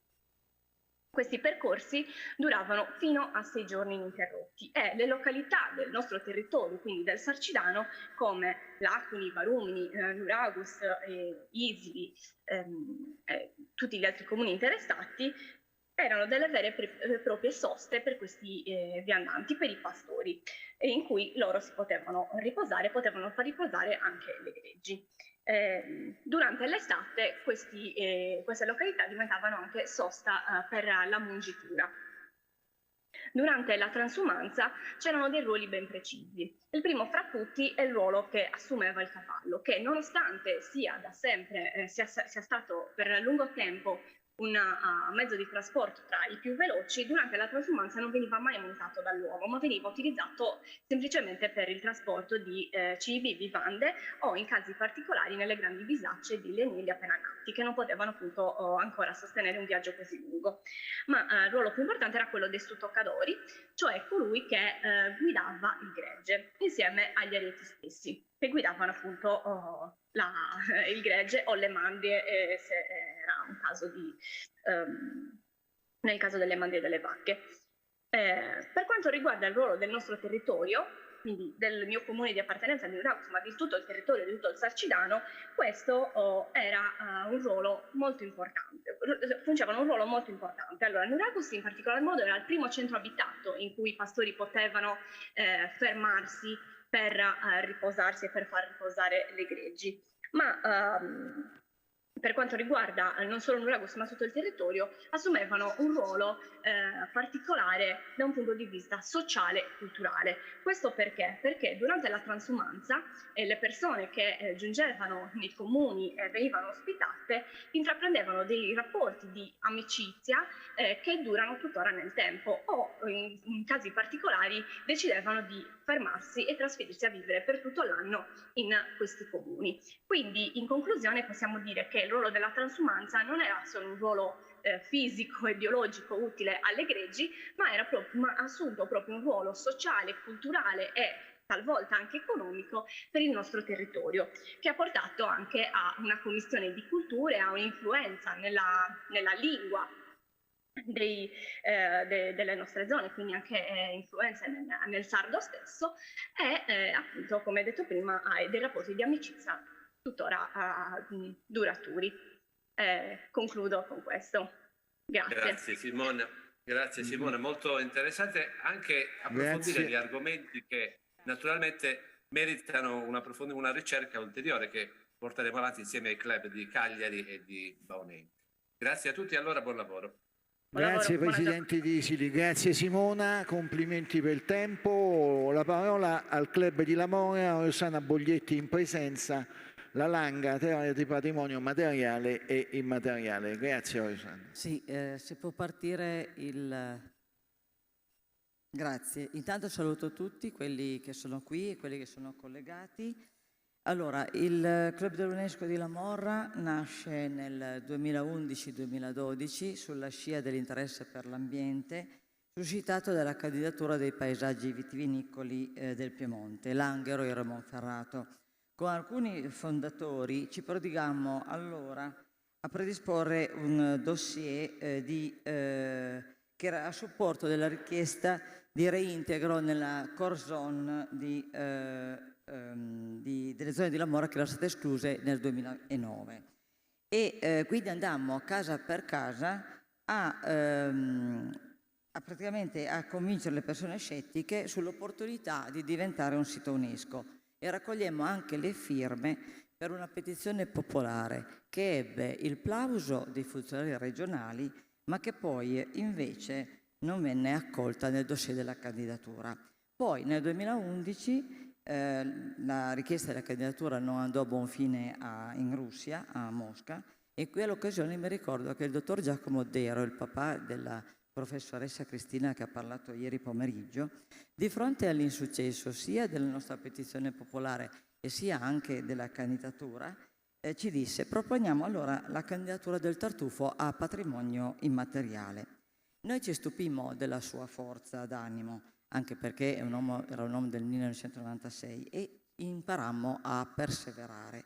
E ad un convegno a Dogliani incontrammo Maria Paola Zario nel 2011 che ci disse: fate un club UNESCO, e così nel 2012 il club UNESCO di La Morra fu riconosciuto dalla Federazione Italiana. Da allora il club ha organizzato diversi convegni sulle problematiche ambientali, sullo scioglimento dei ghiacciai delle Alpi, al dissesto idrologico, l'alluvione del 94, la fragilità del territorio di Langhe-Roero. Ricordo qui la storia dell'Acquedotto delle Langhe, una grande opera pubblica realizzata tra il 75 e l'85, che ha tolto l'atavicassette alle Langhe e che ne ha consentito lo sviluppo economico attuale, col proliferare di cantine e di turismo. Nella realizzazione dell'Acquedotto delle Langhe il dottor Oddero ha avuto un ruolo decisivo. Ne diventa presidente nel 91 e allora pochissimi erano i tratti di rete che erano stati costruiti. E ricordo Oddero: certo, raggiungere un traguardo fa piacere, ma la soddisfazione più grossa la ebbi quando a Somano nel 79, sulla punta di un bricco, quando l'acqua iniziava a uscire dai tubi del consorzio e un vecchietto, 83 anni, guardava. Era agitato e taciturno, poi scoppiò a piangere come un bambino e tra i singhiozzi: non avrei mai creduto, mai creduto. Pioveva, che in piemontese vuol dire abbiamo l'acqua. Nel 2013, perché questa è l'immagine dell'Acquedotto delle Langhe che praticamente dissetta tutto il sud della provincia di Cuneo. Nel 2013 comunque il club si dedica all'approfondimento letterario su Beppe Fenoglio e Cesare Pavese e alla sensibilizzazione ai tutele del paesaggio col convegno su clima, ambiente e paesaggio, un lusso, una necessità in tempo di crisi, che ha avuto come prestigioso relatore il meteorologo Luca Mercalli.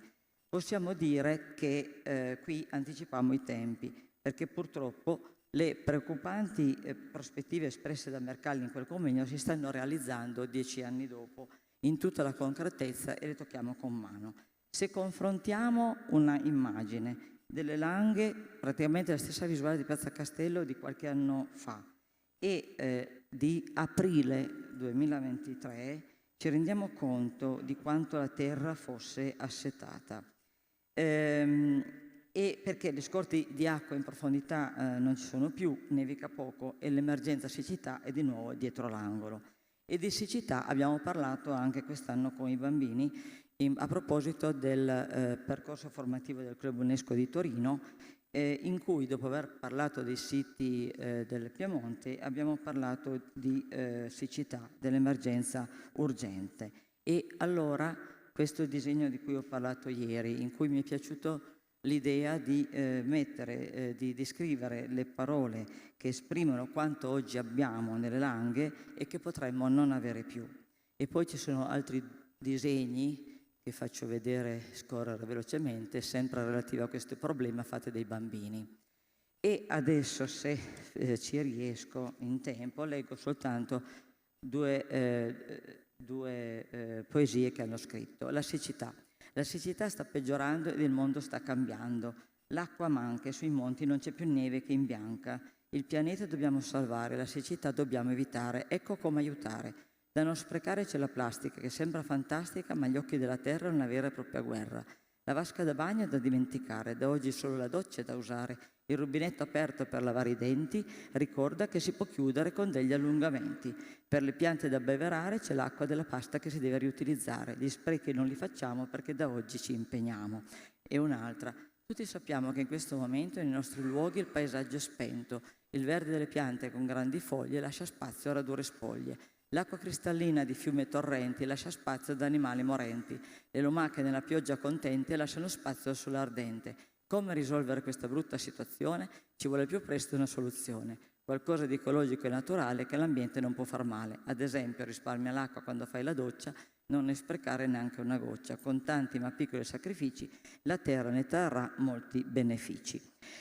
Ritornando volevo far sentire anche la voce dei bambini. Ritornando al Club UNESCO di La Morra, l'attenzione inizialmente rivolta agli aspetti esteriori, all'ambiente naturale e antropico, alla cultura, alla tradizione, alla storia, poi le vicende ci immergono nella vita delle persone. E a San Martino del 2000... Siamo in chiusura. Praticamente faccio vedere, abbiamo accolto, arrivano 80 profughi da Senegal, Mali, Guinea e Guinea. Li accogliamo con i festeggiamenti San Martino, patrono di La Morra. Insieme all'associazione di La Morra cerchiamo di procurare i vestiti, le scarpe, procuriamo le biciclette, li accompagniamo a cercare lavoro. E poi inizialmente c'è diffidenza tra le persone, però poi i nostri contadini sono così, un po' diffidenti ma poi rispettano chi lavora e gliene rendono merito, qualunque sia la nazionalità. Sanno e sappiamo che senza gli immigrati le nostre convine di vini e paesaggi non potrebbero essere coltivate. E le persone oneste lo riconoscono e sono loro grade. Poi a novembre vanno via perché cambiano le leggi e non vengono più accolti. Comunque degli 80 che erano stati accolti, una ventina ha trovato lavoro anche grazie al nostro interessamento. Arrivano gli ucraini a marzo 2022 e arrivano con le mamme, faccio vedere, noi ci preoccupiamo, facciamo dei giochi per tenerli in considerazione, eccetera. E praticamente vi racconto solo questo fatto che Uliana, l'altra settimana, una bambina ucraina, mi dice che la maestra vuole che lei traduca a un bambino Ilid e lei mi fa capire che ha disagio perché sta parlando di tradurre a un bambino russo. Le spiego che qui i bambini russi e ucraini sono uguali, che non c'è la guerra e che non vogliono la guerra, che sono i capi. Però la spiegazione non ha convinto neanche me, perché lì ho capito che la guerra era arrivata anche alla Morra e a scuola. perché la guerra è entrata nei cuori anche dei bambini. E quindi il Club UNESCO di La Morra, nato per preservare le colline, si è ritrovato a custodire anche i suoi abitanti di qualunque etnia, a tessere legami, perché accogliere, questo abbiamo fatto, questo faremo nei prossimi anni, accogliere, includere, educando alla responsabilità, rispetto reciproco, solo così, nutrendo di valori. Grazie Rosanna, interessantissimo il tuo intervento, grazie. Grazie a tutti. Grazie. Dal Piemonte alla Sicilia, sempre in presenza, arriva Santina Schepis da Messina, che ci parla del pesce spada, o per meglio dire della tradizione della pesca del pesce spada.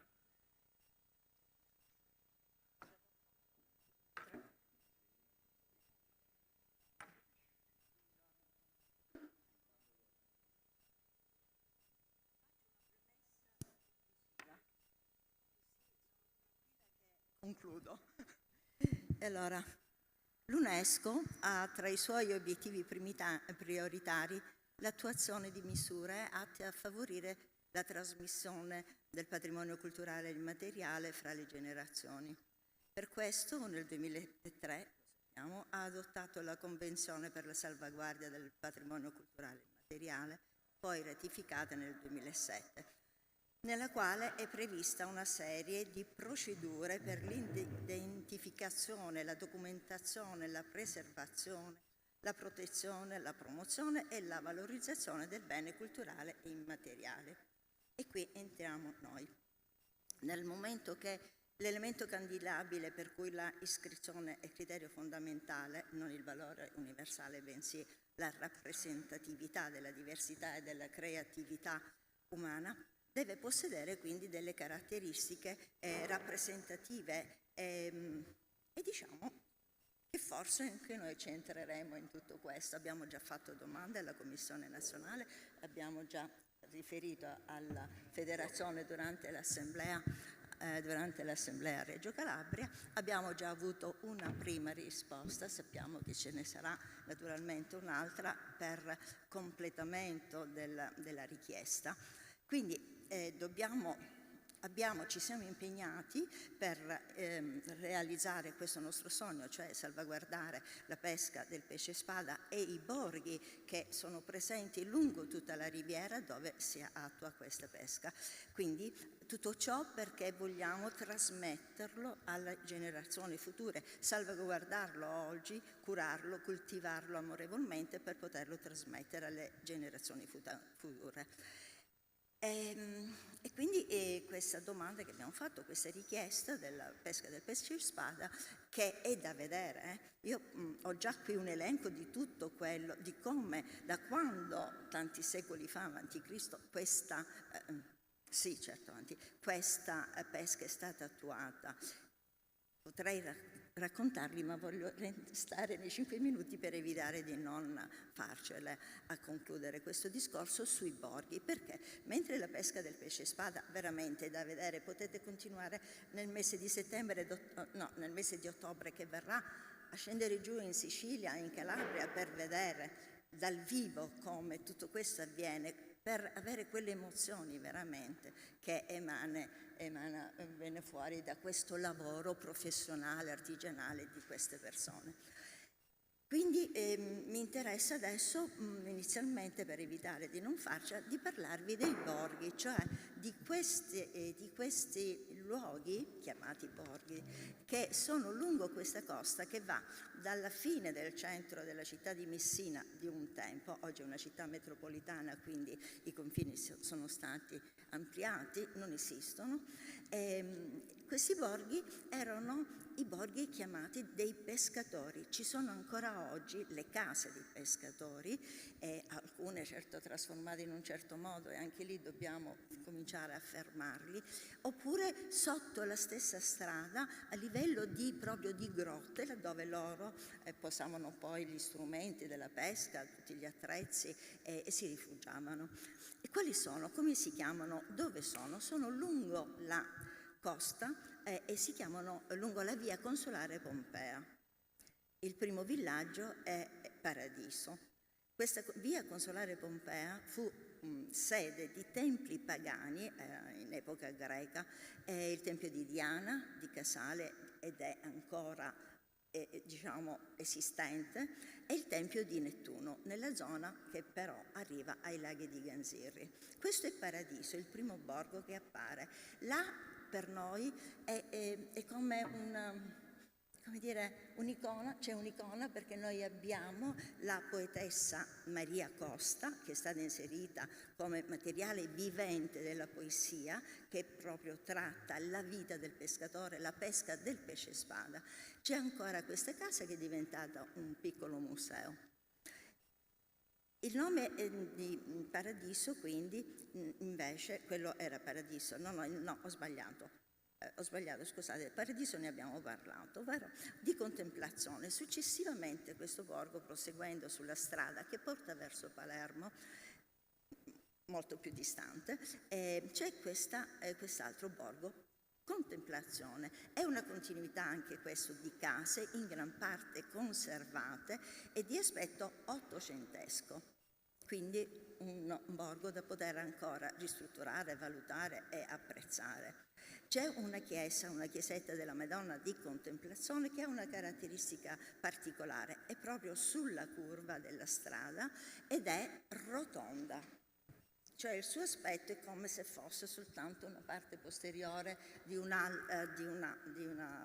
duomo, di una chiesa, tuttavia è una parte laterale, quindi ha una caratteristica diversa rispetto a tutte le altre chiese che normalmente abbiamo visto. È di epoca settecentesca e sulla porta del 1875 c'è un ricordo soprattutto ai caduti e anche agli interventi che sono stati fatti, guerra dopo guerra e altri momenti particolari, terremoto, per ristrutturarla, perché questa cultura di salvaguardare questo mondo dei pescatori ancora è forte, molto forte nella città di Messina, ma in questo borgo.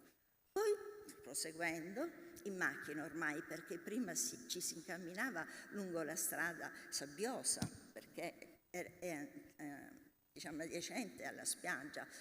Oggi è modificata, pista ciclabile, strade, stradine e via discorrendo. Lungo questa strada, che un tempo era arredata dalle canne della spiaggia, del mare, oggi invece ha il suo percorso naturale. Si arriva da Contemplazione a Pace. Pace, anche questo è un borgo, proprio, è una continuità, vi ripeto, non c'è distinzione. Se non ci fosse un cartello segnaletico non sapremmo se stiamo attraversando il borgo di Pace o il borgo, naturalmente poi da queste belle strutture diverse, conoscendole, è lì che c'è anche il nostro impegno, far sì che vengano in un certo modo distinte l'uno dall'altra. Grazie. Pur essendo, ho finito? Grazie per la tua testimonianza, Santina. Purtroppo il tempo è tiranno. Sì, ecco, non è un rapporto, possiamo rassicurare tutti gli oratori che ci lasciate le carte, noi faremo come al solito gli atti e quindi ci saranno scritte anche le cose che non siete riusciti a dire, va bene? Grazie. Grazie a voi. Ma tanto abbiamo la registrazione in atto, quindi chiaramente al di là di quello che manca dai singoli. Sul patrimonio immateriale svolgeremo quindi queste giornate qui a Torino saranno uno dei contributi importanti e fondamentali in tutto un programma che poi sfocerà sicuramente in un ebook, vedremo col consiglio direttivo. Grazie. Bene, adesso torniamo in collegamento da remoto e chiamo Pescara, Luca Caramanico. Pescara.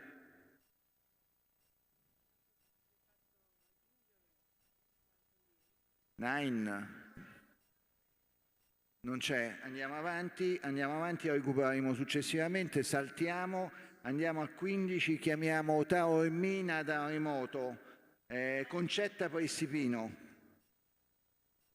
Taormina, Concetta.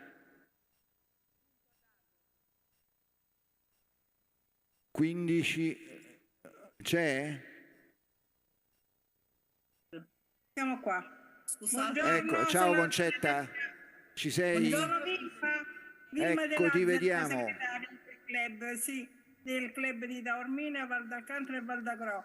Intanto porgo i saluti del nostro presidente Tindaro Toscano e saluto anche tutti voi, presidente, vicepresidente Lazzario, un po' tutti. E do subito la parola a Cettina. Ciao a tutti. Buongiorno a ciao, tutti. Vilma. Cerco di essere breve, succinta e compendiosa.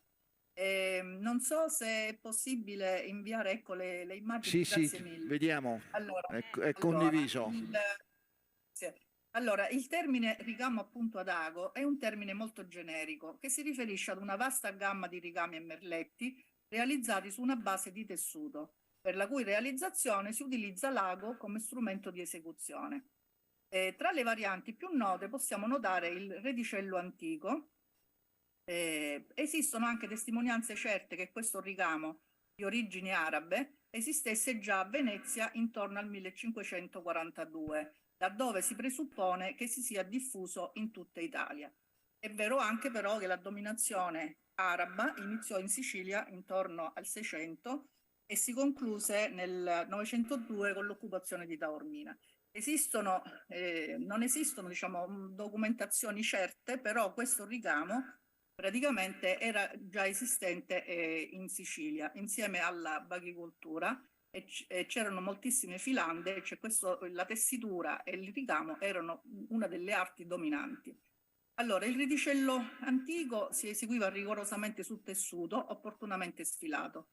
Dalla semplificazione della tecnica e quindi dalla progressiva eliminazione del tessuto derivano alcune sue varianti come il redicello, il pizzo ad ago, il punto maglie, l'emilia ars, il punto in aria e il puncetto.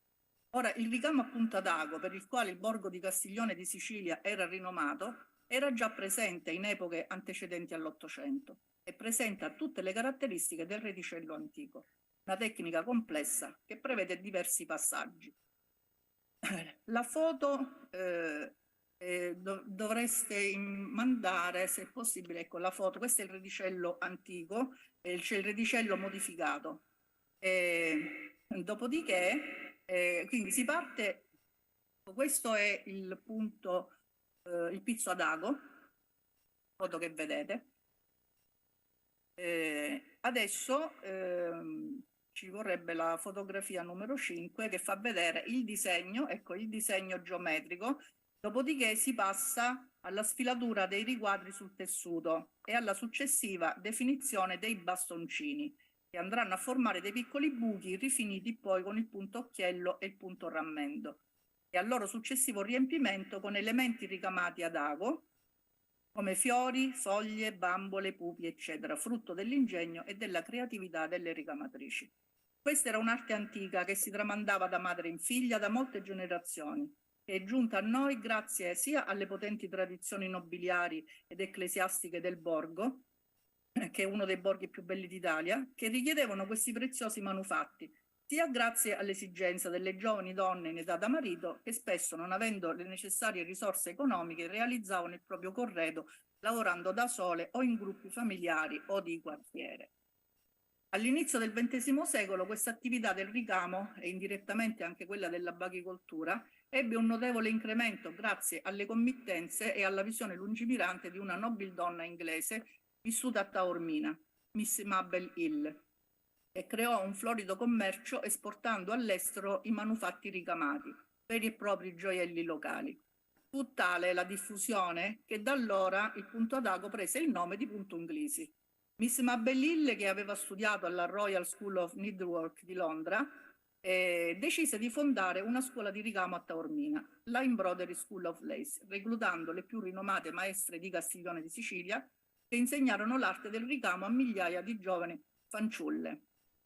Grazie al suo operato proliferarono tanti laboratori di ricamo che sorsero in ogni luogo e quartiere, in ogni casa e famiglia di Taormina, Castiglione e dintorni, contribuendo in particolar modo all'indipendenza economica femminile.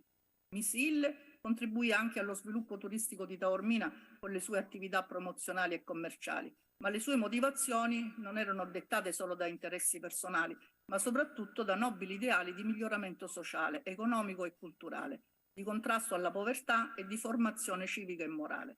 Per perseguire questi scopi richiese anche l'aiuto di istituzioni religiose come i Salesiani di Don Bosco e le suore francescane missionarie di Maria, che attraverso i canali dell'educazione e della cultura indirizzarono la gioventù locale, sia maschile che femminile, all'apprendimento di un mestiere che potesse migliorare le loro condizioni di vita. Dati statistici parlano dell'esistenza nei primi del Novecento di circa 2000 ricamatrici nell'ambito della sola Valle d'Alcantara.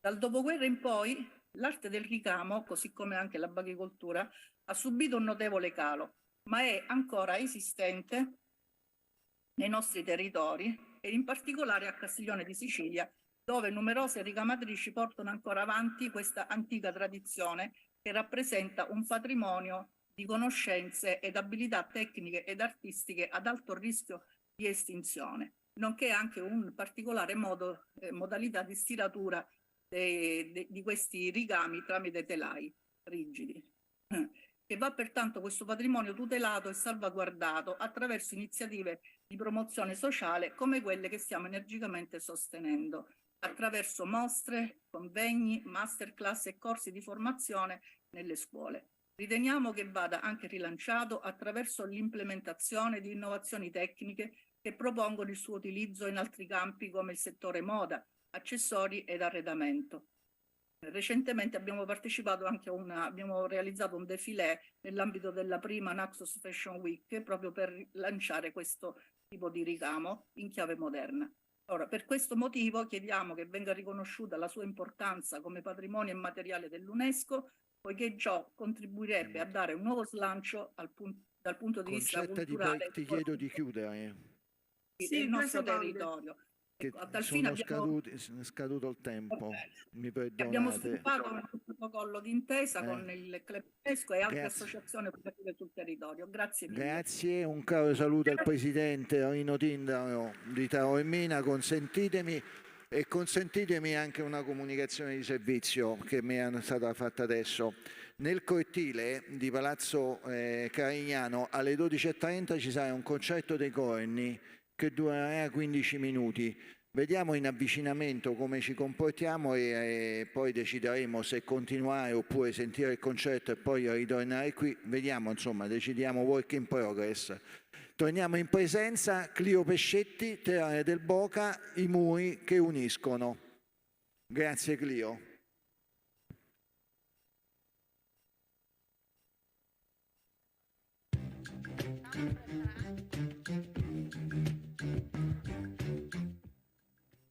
Allora, intanto ciao a tutti, grazie di questa organizzazione, grazie a Maria Paola, è molto bello stare qui. Io partirei subito con un video che fa parte di 5 video che il Club per l'UNESCO Terre del Boca ha dedicato a degli aspetti particolari, culturali delle sue 5 terre.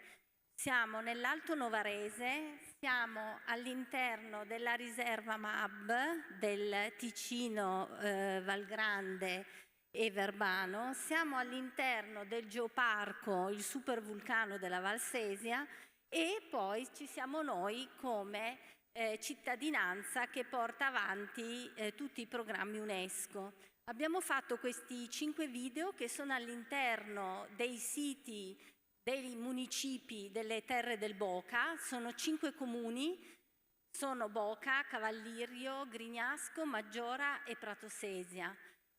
Intorno ai 10.000 abitanti, tutti e 5, sono piccoli comuni e siamo riusciti a fare 5 video a costo zero grazie alla collaborazione dei nostri soci. Quindi vedremo come speaker Cristina Trapella, che è un'insegnante di Grignasco, di storia dell'arte, insegna a Novara, e invece le immagini sono state girate da Marco, sempre di Grignasco.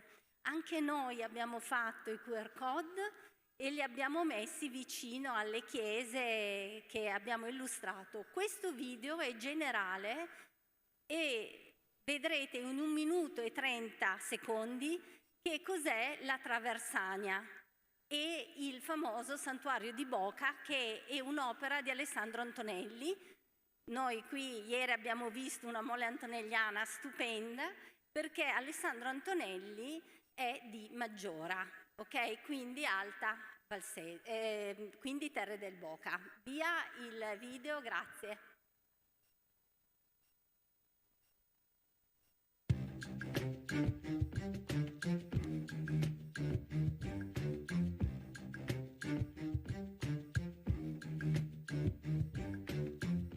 C'è un luogo in Valsesia dove natura, arte e spiritualità ti prendono per mano e ti accompagnano in un viaggio fuori dal tempo. È la strada della Traversagna. In poco più che 6 chilometri, immersi nell'area protetta del Parco Naturale del Monte Fenera e del Sesia Val Grandi Geopark UNESCO, si snoda il percorso principale che collega la Valsesia al lago d'Orta e al lago Maggiore. Strada panoramica dall'innegabile fascino, custode di sapori unici e passioni contadine, di storie e di cultura locale scritte tra i filari e i casotti, storie di cappelle votive e di muri a secco, di grazie e miracoli documentati nel santuario del Santissimo Crocefisso di Boca.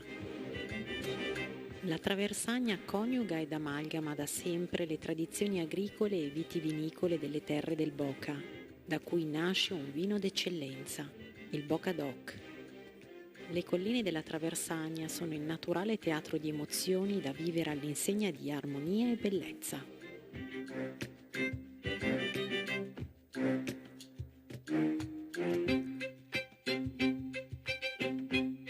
Grazie, possiamo, visto che i minuti sono pochi, possiamo sfumare? Per le diapositive, allora, il CRE per l'UNESCO Terre del Boca nel 2020 inizia a occuparsi di muri in pietrasecco. Questo perché? Perché in quella strada vengono distrutti, ricostruiti in cemento dalla provincia di Novara dei muri del 1910. Perché quella strada aveva, e ha tuttora però ancora una piccola sezione, aveva avuto un rifacimento e un rifacimento di tutta la rete idrica fatta con dei tombini e fognature in pietra lavorata a mano e muri in pietrasecco. Quindi aveva tutto un suo percorso storico molto importante e molto ben fatto, utile. Non c'erano allagamenti, per esempio. Naturalmente nel giro di un secolo andavano fatti dei restauri, ma i restauri di questi muri a secco non sono stati fatti. Pian pianino hanno iniziato un po' a cedere e allora la provincia di Novara ha pensato bene di venire con le ruspe, distruggere tutto, fare tutto in cemento e rivestire di pietra. Cosa che è terribile perché è kitsch, poi dopo qualche anno la pietra si stacca e rimane il cemento. In più noi abbiamo qui una pietra particolarissima che è giallo-ocra rossa, perché siamo nella zona del supervulcano della Valsesia, e poi come rifinitura hanno messo la pietra di Luserna, che invece è grigia e non è del posto. Allora il Club per l'UNESCO ha detto basta, ci rimbocchiamo le maniche e iniziamo a fare cultura. Allora ho preso contatto io con i miei soci, con l'Istituto Agrario di Romagnano Sesia, e abbiamo iniziato a parlare di paesaggio e di muri in pietrasecco con i ragazzi facendo il nostro primo corso. Al Bonfantini, che è l'Istituto Agrario, si è aggiunto poi anche l'Istituto per Geometri di Gattinara. E siamo molto contenti perché il risultato è stato questo. In questi giorni, cioè ieri e oggi, c'è un corso per insegnare come si fanno i muri in pietrasecco proprio a Prato Sesia. Un'associazione ecco, questo è il corso che non hanno partecipato i ragazzi per motivi di sicurezza, per le assicurazioni, se una pietra va sul piede, come si fa? Però l'anno scorso i ragazzi hanno visto come si tira giù un muro in pietra secca e come lo si ritira su. E poi, quindi, oggi termina il corso, ha molto successo perché ci sono state 30 adesioni di persone che inizieranno a lavorare anche per i privati per fare muri in pietra secco con le pietre del nostro territorio. E questo guardate, questo è una parte di muro rifatto, l'hanno buttato giù, l'hanno rifatto, vedete, e in questa sezione non l'hanno neanche ricoperto con la pietra, è rimasto in cemento. Questa era tutta pietra attaccata al cemento, perché il muro in pietra secco non ha malta. Io vi ringrazio dell'attenzione. Grazie, Giglio. E adesso passiamo di nuovo io a Emoto, siamo con il club di Tolentino, Stefania Monteverde. Non so se ci sente. Sì, ci sono. Ci sei, Stefania? Sì. Puoi condividere lo schermo? Buongiorno a tutti. Mentre porto i saluti io sono la vicepresidente del club di Tolentino e delle Terre Maceratesi, e mentre porto i saluti di presidente Giuseppe Faustini e della nostra segretario Paola Claudi, provo a fare la condivisione per presentare il nostro eccoci. Vediamo se tutto riesce. Come sembra? Partito? Sì? Mi sentite? Sì. Perfetto. E allora qui racconto una esperienza di patrimonio UNESCO molto interessante. Dunque, noi siamo, il nostro club è un club che ha molte sedi operative, siamo più di 8 sedi operative, quindi molto diffuso sul nostro territorio. Uno di questi luoghi si chiama Treia e di cui vogliamo raccontare il gioco del pallone col bracciale, patrimonio immateriale UNESCO, perché il 1° dicembre del 22, quindi recentemente, a Rabat in Marocco, alla 17ª sessione del Comitato per il Patrimonio Culturale Immateriale UNESCO, è stato inserito nel registro del patrimonio culturale immateriale Tocatì, con questa dicitura: programma condiviso per la salvaguardia degli sport e dei giochi tradizionali come buona pratica UNESCO.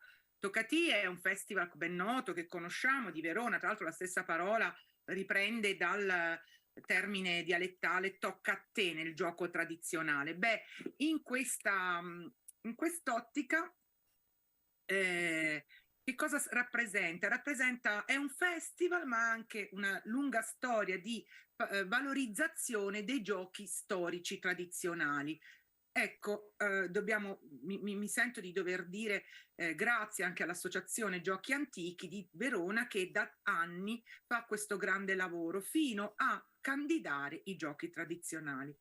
In questa storia, che è di tipo internazionale, che ha portato i giochi tradizionali ad essere il 17° elemento italiano nella lista UNESCO del patrimonio immateriale, quindi estremamente interessante, c'è anche Treia. Ecco, sono arrivata finalmente a parlare di noi. Treia come comunità ludica, cioè una comunità patrimoniale che ha la grande storia di coltivare l'esperienza di un gioco molto bello, che è il gioco del pallone al bracciale. Io qui ho riportato solo alcune foto, ma potete trovare tanto materiale in rete che racconta la storia, una bellissima storia di un gioco che nasce addirittura nel 500, ma avrà il suo apice di successo nell'800, quando i pallonisti, come venivano chiamati, del gioco la palla al bracciale, erano davvero come oggi i nostri mega calciatori nello sport internazionale. I pallonisti del pallone col bracciale si sfidano in squadre, come vedete, squadre da 3, e ancora oggi è una quarta figura che si chiama il mandarino, che è esterno ma che è estremamente importante perché lancia la palla, e come vedete è una sorta di tennis. Se qualcuno mi sente dei pallonisti, insomma, avrà i brividi, ma è una sorta di tennis perché con questo bracciale un lavoro artigianale raffinatissimo a 105 punte, viene lanciata una palla che deve battere contro un muro. E vedete che la particolare conformazione della piazza di Treia, molto bella, uno dei borghi più belli d'Italia, nelle Marche, permette di costruire nel 1818 un'arena che vedete proprio lì in basso. Oggi è una strada e un parcheggio di scorrimento, ma al momento del gioco ritorna ad essere arena, e che venne inaugurata nel 1818 con una grande partita a cui partecipò il più grande calciatore di allora, che era di origine treiese, Carlo Didimi, che è stato celebrato da una splendida poesia di Giacomo Leopardi a un vincitore nel pallone, tra l'altro suo coetaneo e grande appassionato del gioco del pallone. Beh, questo per dirvi che ancora oggi si gioca lì, si gioca in quell'arena. Qui ho voluto mettere anche un'immagine dello Sferisterio di Macerata, che nel 1819, oggi tempio della lirica e dell'opera lirica, ma all'epoca iniziò con un grande impegno collettivo dei nobili e borghesi maceratesi, venne costruito proprio per giocare al gioco della palla al bracciale. Oggi il gioco della palla al bracciale si gioca a Treia. Treia è anche la sede del Comitato Nazionale per il campionato italiano del gioco alla palla al bracciale. Si continua a giocare, ma non solo. A fianco al gioco si gioca in 4 quartieri, con 4 squadre, 4 quartieri di Treia, Borgo, Valle Sacco, Glavina e Cassero, e si gioca nelle prime 2 settimane antecedenti al 1° di agosto. Vi invitiamo tutti a partecipare, perché in quell'occasione, come vedete da queste foto, Treia ritorna nell'Ottocento. Corteo storico, taverne, piatti tipici popolari come le erbe di campo, ma anche particolari come calcione treiesi, taglioli pelosi, insomma tanta esperienza di territorio, ma allo stesso tempo una grande esperienza e storia collettiva, perché questa partita le partite del gioco del pallone col bracciale sono ancora oggi profondamente sentite dalla comunità, che tutto l'anno si prepara le proprie squadre, prepara il corteo, prepara le taverne in un'esperienza di comunità molto bella. E oggi viene celebrata anche grazie all'ente di sfida di Treia e Comune di Treia. E finisco e chiudo anche con una valorizzazione attraverso i musei. Il club UNESCO che cosa fa? Racconta questo patrimonio di storie, vive con la comunità e soprattutto deve lavorare sul legame con la grande famiglia UNESCO. Grazie a tutti.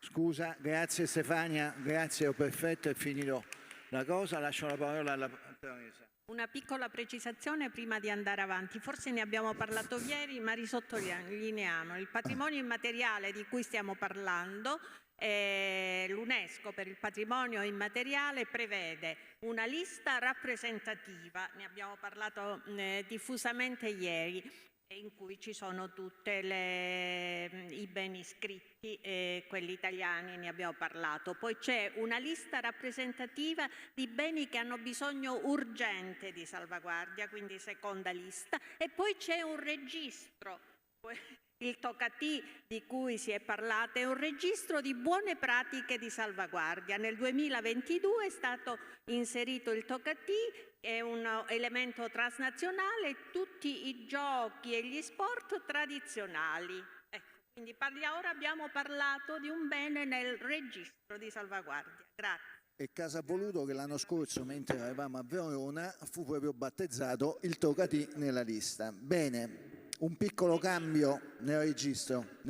sì. Un piccolo cambio, diamo la parola ad Alberto Maffiotti, Club Vignale Monferrato, che ci parla di Infernote, icona del Monferrato patrimonio UNESCO.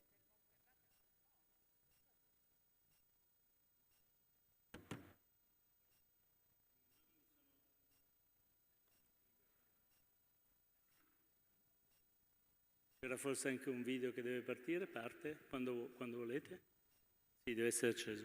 Allora, onde evitare di andare lungo, ho scritto quello che devo dire, visto che sono sempre abbastanza prolisso. Quindi buongiorno a tutti, mi chiamo Alberto Maffiotti, rappresento il Club UNESCO di Vignale Monferrato e oggi in questa meravigliosa cornice del World Tourism Event a Torino ho il piacere di condividere con voi un aspetto affascinante del patrimonio culturale del sito UNESCO Langhero Ere Monferrato ed è il valore iconico degli Infernote. Di questo sito abbiamo già sentito parlare prima da Boglietti e dal Club di Asti. È un sito che fa parte dei siti della Regione Piemonte, che come sappiamo ospita siti riconosciuti come patrimonio dell'umanità. Questi siti, come ben sappiamo, hanno un valore inestimabile dal punto di vista culturale, ambientale ed economico. Nel 2014 il paesaggio vitivinicolo del Piemonte è stato inserito nella lista dei patrimoni dell'umanità dell'UNESCO, riconoscendo così l'importanza anche degli Infernote, che sono queste specie di cantine, purtroppo le abbiamo viste prima. Questo è il paesaggio del Monferrato. Questi Infernote sono delle cavità sotterranee scavate nell'arenaria, che è un tipo di roccia presente in alcune zone del Piemonte, anche detto tufo, ma non è un tufo, e sono un simbolo della tradizione vitivinicola della regione e rappresentano un esempio unico di utilizzo del territorio e delle sue risorse, un luogo dove il passato incontra il presente. La loro presenza nel paesaggio è un promemoria tangibile della lunga tradizione vinicola della regione. Il paesaggio di Langhero Ere Monferrato è un esempio eccezionale di interazione, come vedete anche dalle immagini, tra l'uomo e il suo ambiente naturale, con una tradizione che risale ai tempi antichi, come allo stesso modo possiamo vedere in altre aree, la residenza di caccia per esempio di Stupinigi ed altre residenze sabaude, che rilevano ad esempio la ricchezza e l'importanza storica della Casa Savoia. In questo caso invece rappresentano una rappresentazione di questo territorio. Questo riconoscimento che abbiamo avuto nel 2014 e che attraverso degli spazi espositivi che manteniamo aperti ogni fine weekend e iniziative che svolgiamo nel Comune di Vignale e in altre aree, ha garantito anche la protezione e conservazione di questi luoghi, assicurando che siano preservati per le future generazioni, permettendo loro di apprezzare e comprendere la nostra storia e le nostre tradizioni.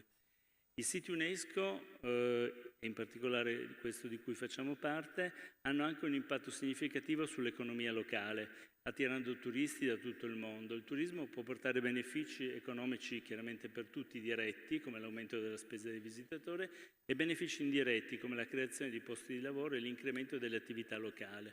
Il Monferrato rispetto alle Langhe sta scoprendo questa realtà e quindi stiamo cercando di poterla rendere sostenibile rispetto ad altre zone della nostra regione. Questi siti UNESCO possono anche avere un grande valore per le comunità locali e questo è un altro sforzo che stiamo svolgendo con una serie di attività su questo territorio, perché di fatto rafforzano il senso di identità e di appartenenza e possono essere fonti di orgoglio per la popolazione. Oltretutto questi siti, come sappiamo, questo sito è importante anche per le risorse educative perché offrono l'opportunità di apprendere sulla storia, la cultura e l'ambiente e possono aiutare a sensibilizzare questi siti come importanti per la conservazione del patrimonio locale. In conclusione, gli Infernote non sono solo un patrimonio culturale del Piemonte, ma un simbolo della sua storia e della sua identità. La loro tutela da parte dell'UNESCO sottolinea l'importanza di preservare questi luoghi unici per le future generazioni. Grazie per avermi dato l'opportunità di condividere queste realtà che casualmente sono anche andate a tempo con il video. Grazie. Grazie Alberto, complimenti per l'intervento. La federazione mette sempre a disposizione dei singoli club occasioni di poter presentare i propri club, perché è giusto che sia così. A questo punto io proporrei un discorso di questo genere, visto che tra qualche minuto inizia il concerto dei Corni in piazza. Noi potremmo lasciare tutto quanto qui, scendere in piazza, sentire il concerto, risalire, dopodiché nel cortile, dopodiché risalire. C'è una sorpresa che ci presenterà Pollenzo e poi lasciamo chiudere a Torino l'evento, e quindi siamo perfettamente nei tempi previsti. Se siamo d'accordo ci possiamo organizzare in questo modo, così spezziamo un po' la giornata e ci alziamo e ci sgranchiamo anche un po' le gambe, dai. Bene, sentiamo i Corni.